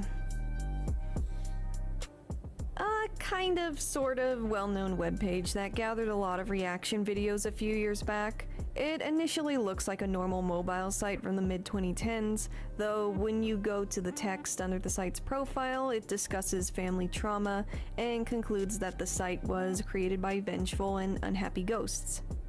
The text then turns blood red and you hear a scream with some scary images popping up. In short, it's a screamer mobile site that's meant to startle its visitors. How the fuck is this like a level 3? There's not really much else to it. Kawamura Nomura. A 2000 murder of a woman and her daughter at the hands of two men employed by a used car. Again, how does any of this make sense? Like, in this tier you have like the worst plane crash in human history, murderers, and then just a jump scare site. That's the contrast. Our dealership. Their names were Yukiya Kawamura and Tetsuya. Yeah, we're watching from level 1, which is, you know, cheap stuff, to level 5, I guess. Nomura. It is very unfortunate that It's not about obscure, I guess. It's about like how disturbing it's supposed to be. the latter person has the same name as the video game designer known for one of my favorite video games. I really hate that. These two men apparently held a grudge with a man known as H-san, and were trying to squeeze money out of him. When the first attempt failed, they decided to ambush H-san and his family. H-san himself did escape, but that left the wife and daughter who were unable to escape. This resulted in them being taken to the mountains of Seto City, where the victims and assailants lived, and then were later killed. Is that a bad thing?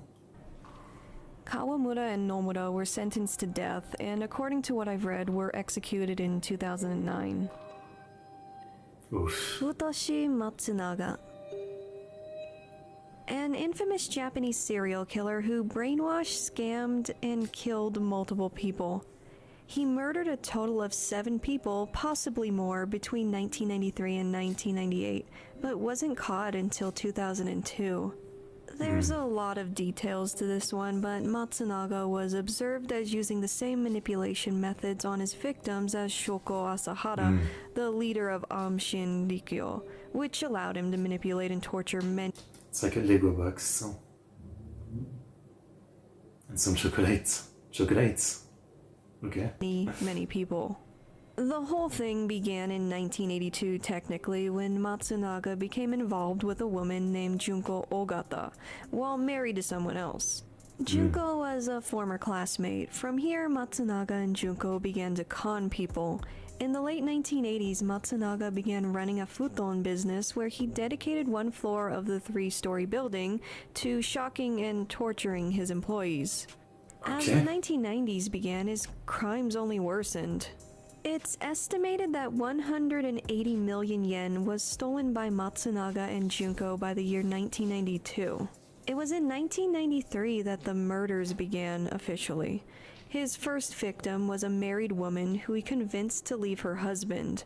This woman and one of her 3 children had died during their time with Matsunaga and Junko.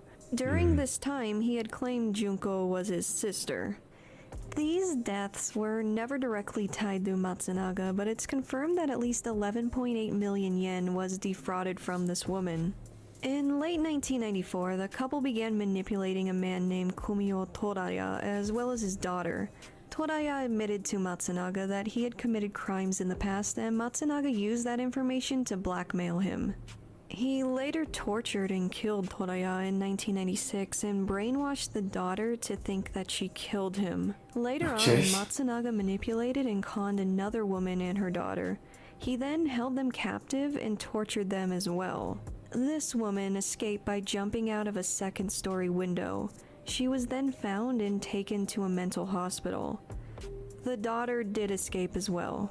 Now, at this point, Junko decided to leave for work and not come back. Matsunaga then decided to fake his own to manipulate her to return. This is when he began to worsen his abuse on Junko following her return, and he began abusing Junko's family as well. He did this by raping Junko's sister and forcing Junko to torture her own father until he passed away from abuse. This sick, vile human being then continued further, forcing Junko's sister and brother-in-law to commit murder, and then later on forced Junko and her 10-year-old niece to kill her 5-year-old nephew. Later on in the year 2000, he then somehow convinced a woman to give him her kids and 20 million yen. In 2002, this mindless I don't understand. I mean, I guess it's the kind of thing where, like, I think most people just cannot understand. You know, we all have empathy, and sometimes we can understand something even without experiencing it. But when I see stuff like that of people, you know, who get brainwashed by, like, you know, people like Charles Manson or this guy, I just can't imagine. I mean, I just can't imagine it. Maybe it's because I'm, like, too predisposed to, like, not trusting people. But I just, like, can't even imagine how you reach that point. Tragic torture and abuse came to an end finally when Toraya's daughter, who was at this point 17 and still held captive, finally escaped and alerted authorities. Masaya was later sentenced to death, with Junko receiving life imprisonment. And that is it for level 3 of the Kensaku shite wa ikenai. How is this on the same level as the freaking, like, Screamers website? Kotoba Iceberg. Okay. I hope the topics... Well, damn, there was really some messed up stuff. This last one, I think we'll have to watch a more in-depth video about it. I'm sure one of the Japan crime channel has covered it. But fucking hell. Insane. Yeah, very similar to the cult one.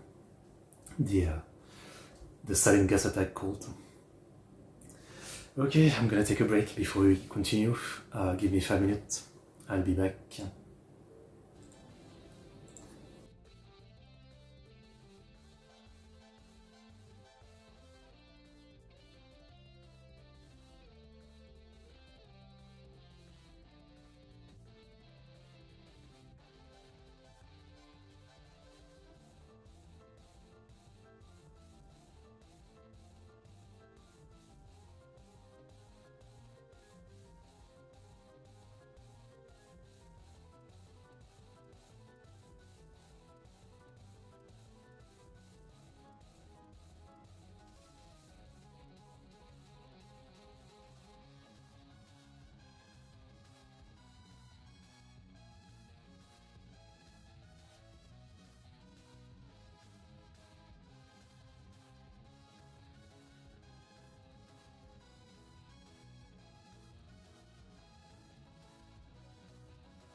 Okay, I'm back. Sorry for the wait. So yeah, let's watch the next episode, part 4. Well, well, well. Here we are. We can skip the intro. This one I can skip. Monster with 21 face, I know about it. The Nagaoka Bracken murder case. This is the still unsolved murder of 2 women in the spring of 1979. To this day, the mystery of who did this to these women and why it was done remains a mystery. Japan's statute of limitations on this case were reached in 1994. Because of that, justice for these victims and their families will likely never Bloody be statute of seen. limitation. Bracken is a type of fern. They're native to Japan, especially Nagaoka, as well as many other places throughout the world. And while that might be interesting, you may be wondering, why am I saying this? Well, the namesake of this case comes from the 2 victims' intention of going hiking in the mountains to forage bracken leaves. These victims are referred to as 32-year-old Keiko and her friend 43-year-old Eko. They worked at the same supermarket located in Nagaoka, Kyo City and decided to spend their midday picnicking and foraging bracken in the mountains. They finished their early shift at that said supermarket and were witnessed leaving together by employees at around 11 a.m. Following the sighting, the two women were never seen alive again. At 3:30 p.m. on I might have heard about this case before. Like some years ago, I had watched a lot of Japanese true crime case videos, but like so many very fast that I don't remember too much of the details. that same day, 32-year-old Keiko was supposed to pick up her son from kindergarten. She never showed up, and this urged her husband to become concerned. Eko and Keiko's husbands were both told where their wives would be and decided to search the mountains together that evening. They were unable to find anything and ended up filing a police report on the afternoon of the next day. A search party was formed and the police were able to find the bikes the victims took into the mountains with them, but nothing else. It wasn't until the very next day, 2 days after the disappearance of the women, that both bodies were found. Following this, the circumstances of the women's deaths became further convoluted. Both women were clearly murdered, Keiko from strangulation, Eko from many stab wounds.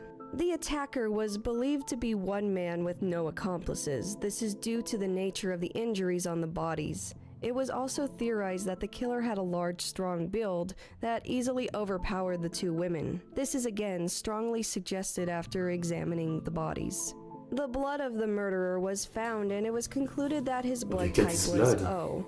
Beyond that, nothing else narrowing down who did this was found.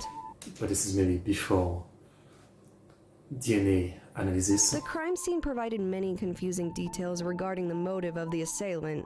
The first one was that he did not steal anything from the women's bags.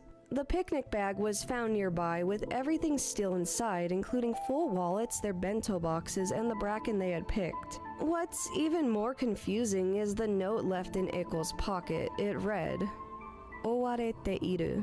Tasugete kudasai. Kono otoko no hito warui hito."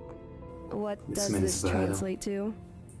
We We are being targeted. are being followed. Help us. This man is a bad person. The note was written on a receipt from the supermarket the victims worked at. The case went cold following this and no suspects were found. However, 1 year prior to the incident, a woman was approached by a man with a knife in the same area as the murder. This woman was accompanied by her family and was able to escape. 5 years later, in that very same area of the Nagaoka Mountains, yet another woman was found dead. Blood from the killer was also found on her, the very same type of blood from the murder 5 years prior. But see, here's where it gets weird. This woman, murdered 5 years after Eko and Keiko, worked at that very same supermarket. What's even more bizarre is that she had accompanied the two women on their picnic the day they were killed, only spared 5 years prior due to leaving the picnic early.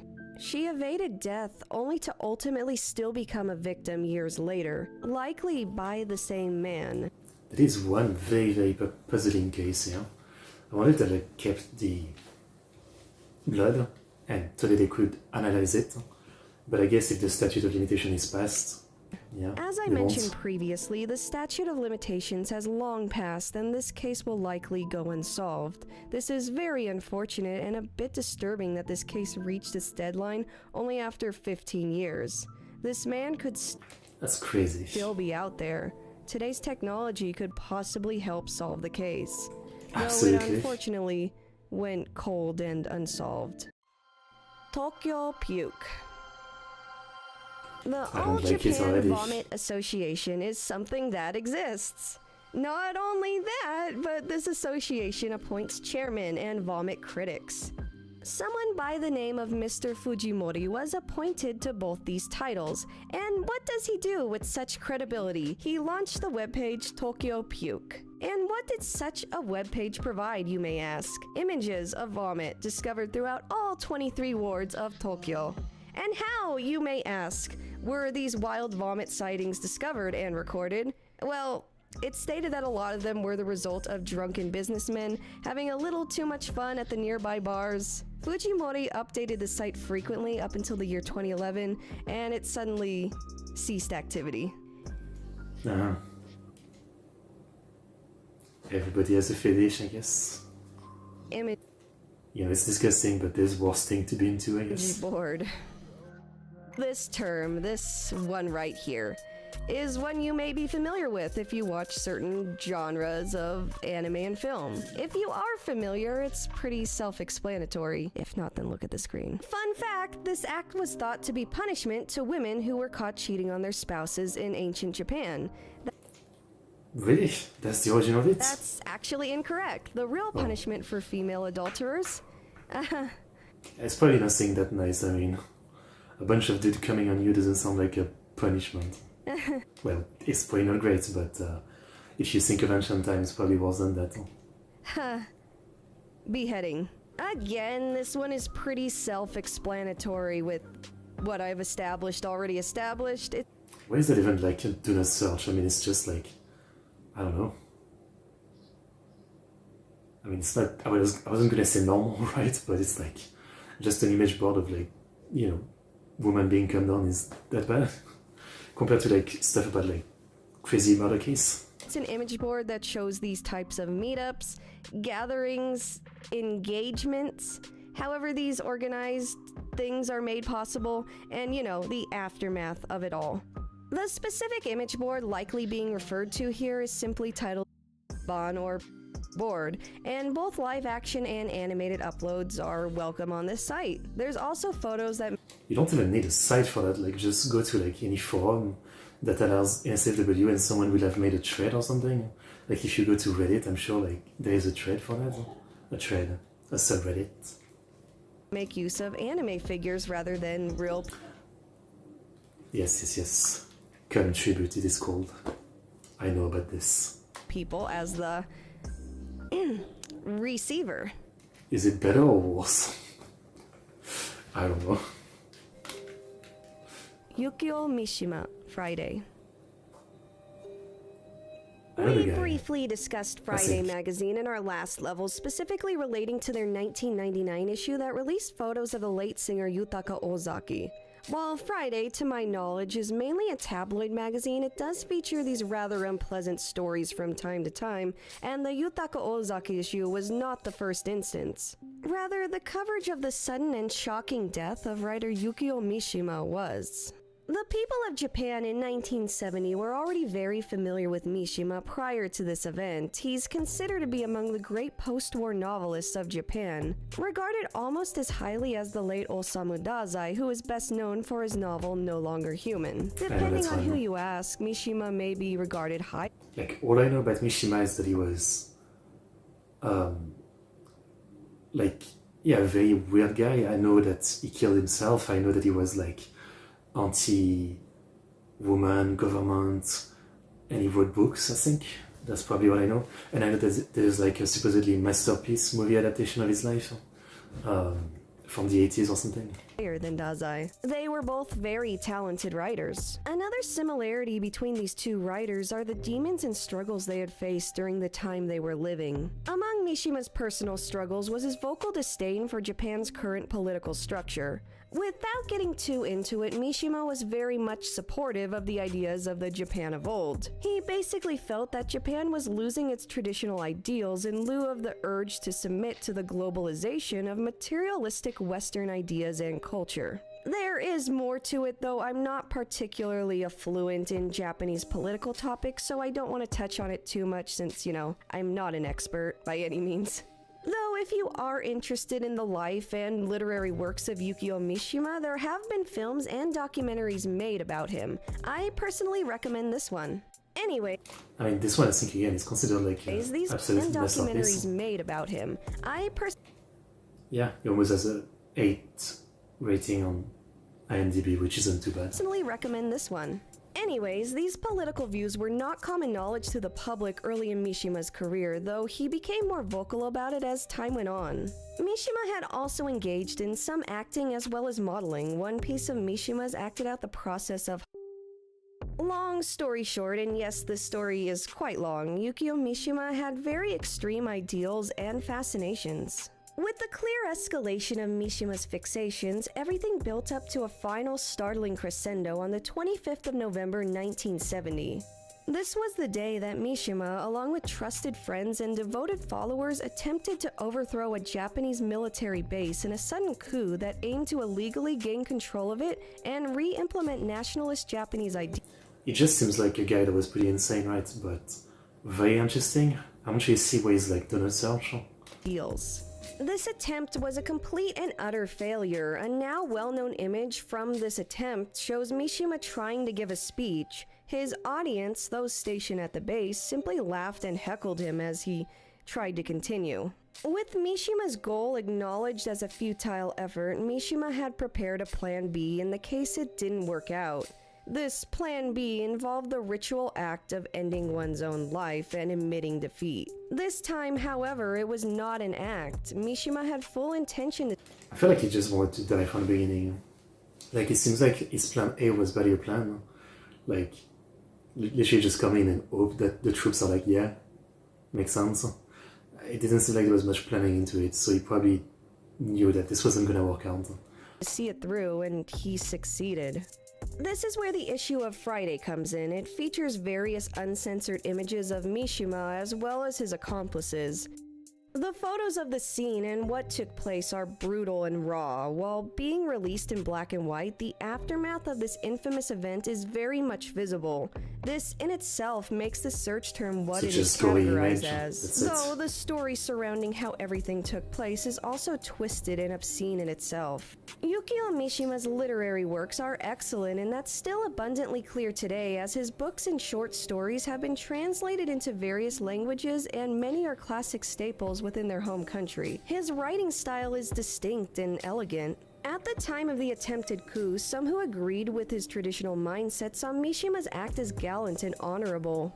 Though the Japan of 1970— It's so stupid though, like, I mean, again, I don't know the full story of the guy, but like, if you're like criticizing the country and, you know, you want change, killing yourself isn't changing anything. You didn't change shit by killing yourself. I mean, like, how about spending the rest of your life continuing to preach your ideas? I don't know. 70 was changing, and the traditional ideals that Mishima strived for were simply remnants of the past, as Japan would continue to ease towards westernization and materialistic mindsets, specifically and especially during the bubble economy of the 1980s. Mortal Kombat. Really? So, yeah, you heard that correctly. In Tier 4 of Japan's most forbidden and unpleasant search terms is the game Mortal Kombat. If you are in any way familiar with this video game series, you would likely have an idea as to why people feel the need to warn others to just not search it, because it's pretty violent. Though I'm not exactly sure why it's, hanging out here on the 4th tier of 7 of things you should never search, considering the other things in this layer. But it breaks up the iceberg a little bit, has a little less tragedy, a little more like stuff like this. But to give a brief summary, Mortal Kombat is a game that first made its way to the public via— Okay, I guess we can pass this. I mean, thanks, Mortal Kombat, yeah. We get it.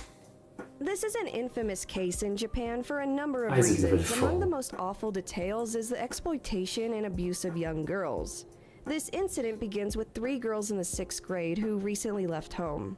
For a bit of— Like, again, you have like freaking this and then Mortal Kombat, right? Like, sure, it's brutal, but it's a fucking game.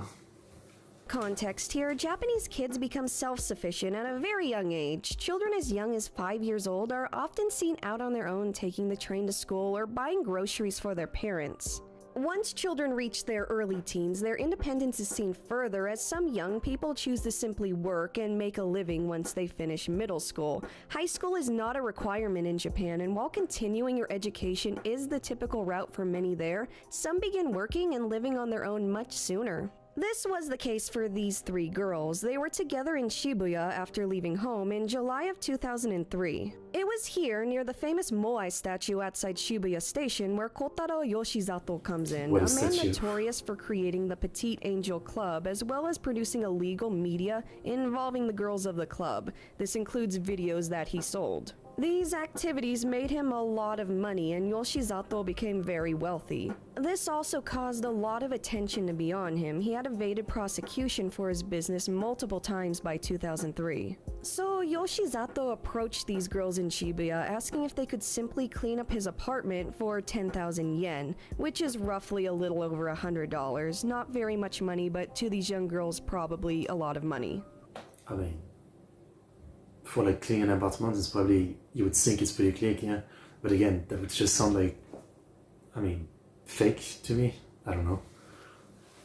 Yeah. So, because these girls were still quite young, needed the money, and likely didn't realize the possible dangers of such a situation, they agreed. This was when they were then accompanied by another Stranger man danger. as they went to Yoshizato's apartment. Once there, the girls were threatened with a taser and held against their will inside the apartment. This is when the events took a very confusing turn. 3 days after the girls were abducted, they began to smell gas from an outside room and also noticed that it suddenly became very quiet. One of the girls saw the potential dangers of these noted details and began struggling to escape. She was inevitably able to, though the other two girls were not. The girl able to escape made it to a shop where the police were called, and the other two girls were rescued in time. When the residence was searched, Yoshizato's body was found in a self-made tent. He had passed away from self-inflicted carbon monoxide inhalation. The mystery as to why Yoshizato suddenly did this remains unanswered to Because he probably thought, I'm about to get caught. this day. Following this incident, it was discovered that his family had a history of these actions, though this was only a fraction of what else surfaced. The primary topics later discussed by the media at the time were the details of the Petite Angel Club. This includes the obscene prices of the quote-unquote dates with the girls, as well as a guest list with over 2,000 names. Many speculate who was on this list, though the true identities have never So it's kind of an Epstein list of back then. been released to the public. The identities of the three girls remained anonymous due to the Japanese laws restricting the release of information good. to minors. But what's not good is not really seeing the actual guys who paid for this. The photos of these victims were supposedly leaked on 2chan momentarily before being removed. It's an odd case, one that likely has a lot more depth to it than what's initially perceived.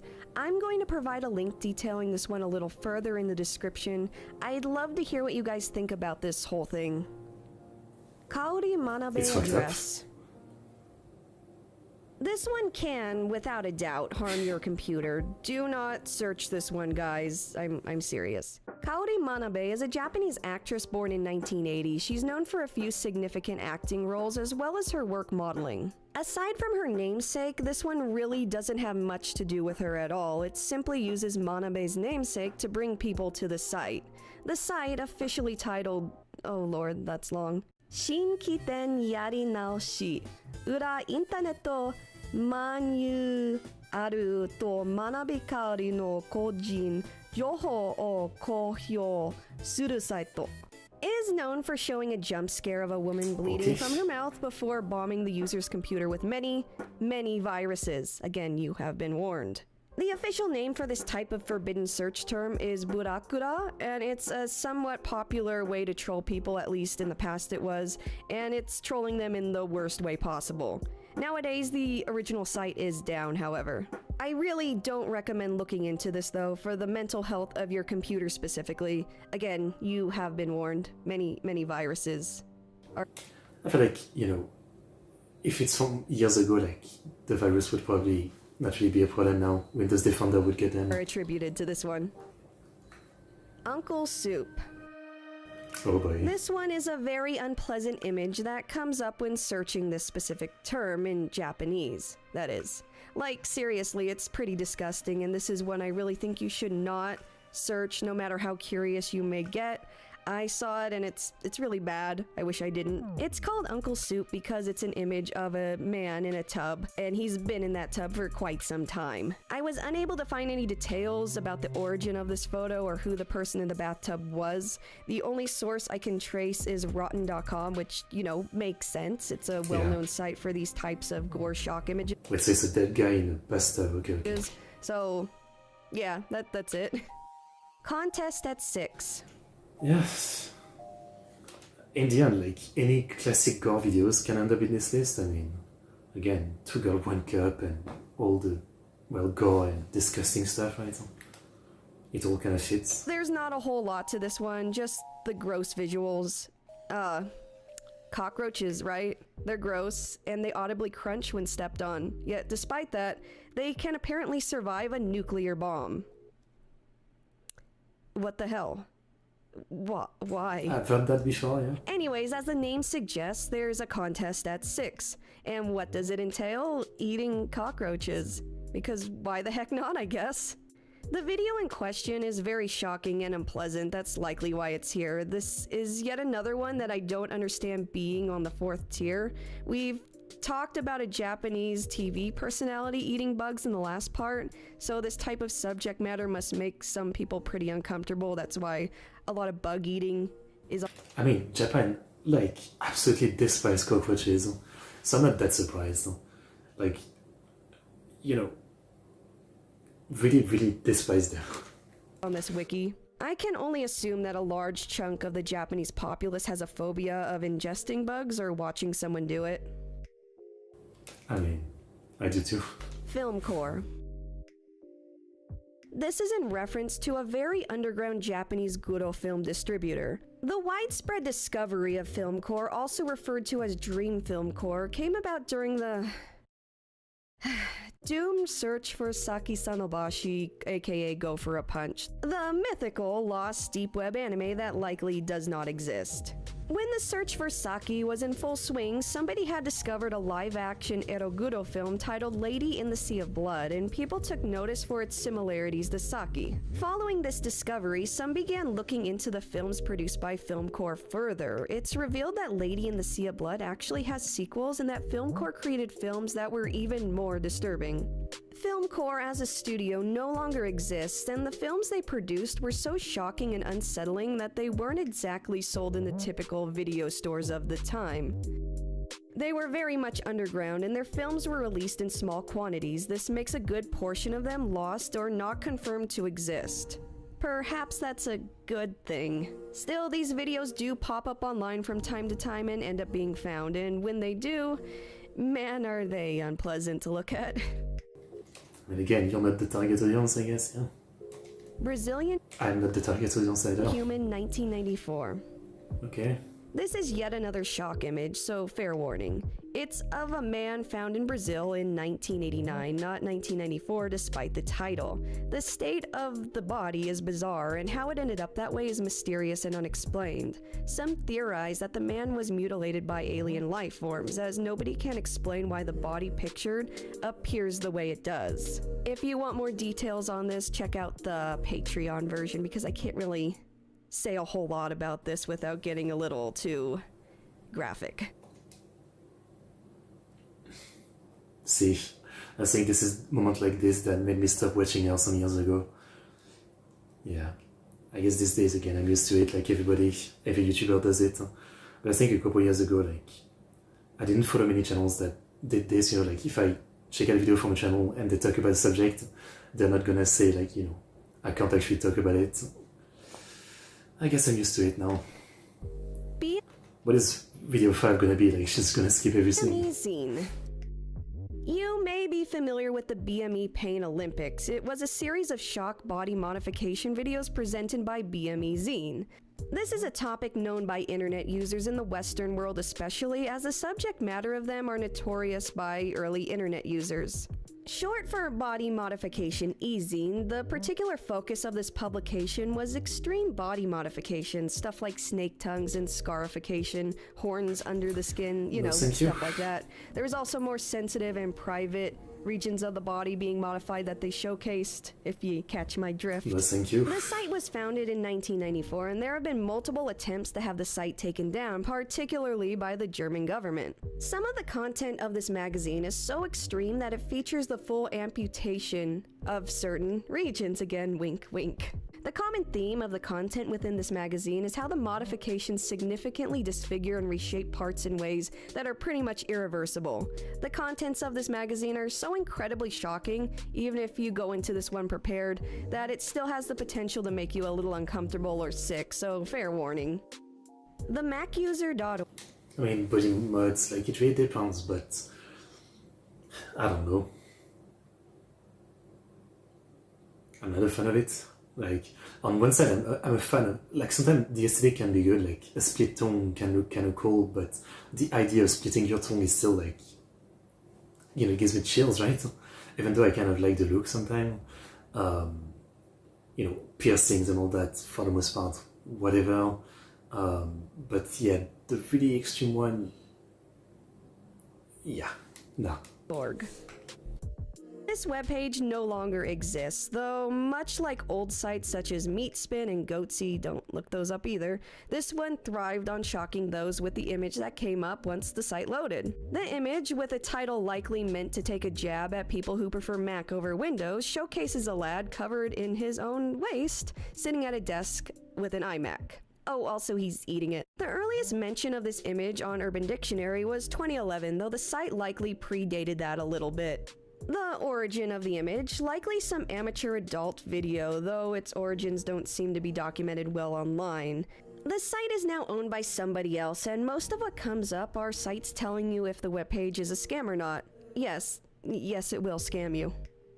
And thus concludes part 4 of my Do Not Search Iceberg series, or Kensaku shite wa ikenai kotoba. Yay. Question mark. And like I said, I'm going to take a little bit of time here to kind of explain the alternate version I'll have up on my Patreon. Again, it's not going to be something required to understand the video. All the same topics will be discussed, just at greater length, so I can, you know, get into the meats. Fair enough. Okay, well, there was some messed up stuff, for sure. There was some messed up stuff, and in the middle of it, like Mortal Kombat for some reason. Yeah. Okay. Well, that was all something, but yeah, I think we'll leave it at this part for today. There's still one more part, but I think what I'll do next time is that I'll watch that other part, and I'll find more Japanese Iceberg video. I also think that potentially that final part isn't actually the end. It doesn't cover like level 6 or 7. From what she's saying already in part 4, I'm guessing is that like she thought, you know, she couldn't post it on YouTube, so she just didn't make them. Maybe another channel did it. So I'll try next time to put together like a playlist of more Japan Iceberg video. Maybe not just disturbing stuff, I guess we'll see. But yeah, nonetheless, this was all pretty interesting. I mean, many things I didn't know, and gave me a few ideas for like video I'd like to find to know more about specific case. I think it would be interesting. But yeah, I actually knew so little compared to what I thought I would. I mean, I'm sure even if I watch like a Western Do Not Search Iceberg, I won't know as much. I mean, I've seen a lot of gore and stuff like that online, Reddit, X especially, it's pretty common, but yeah, still, I feel like I really don't know some of the more classic Do Not Search. Maybe for good, I guess. Anyway, good stuff. Once again, check out Sakura Stardust. The playlist with all the videos is linked in the description. And yeah, tomorrow we're doing another Japan Prefecture stream, Tottori. Then we're watching a movie, Doraemon movie. It's Stand By Me, Doraemon. Yeah, that's the one. And yeah, as always, hope you enjoyed the stream. Like, subscribe, comment. I'll see you guys next time. See you. See you.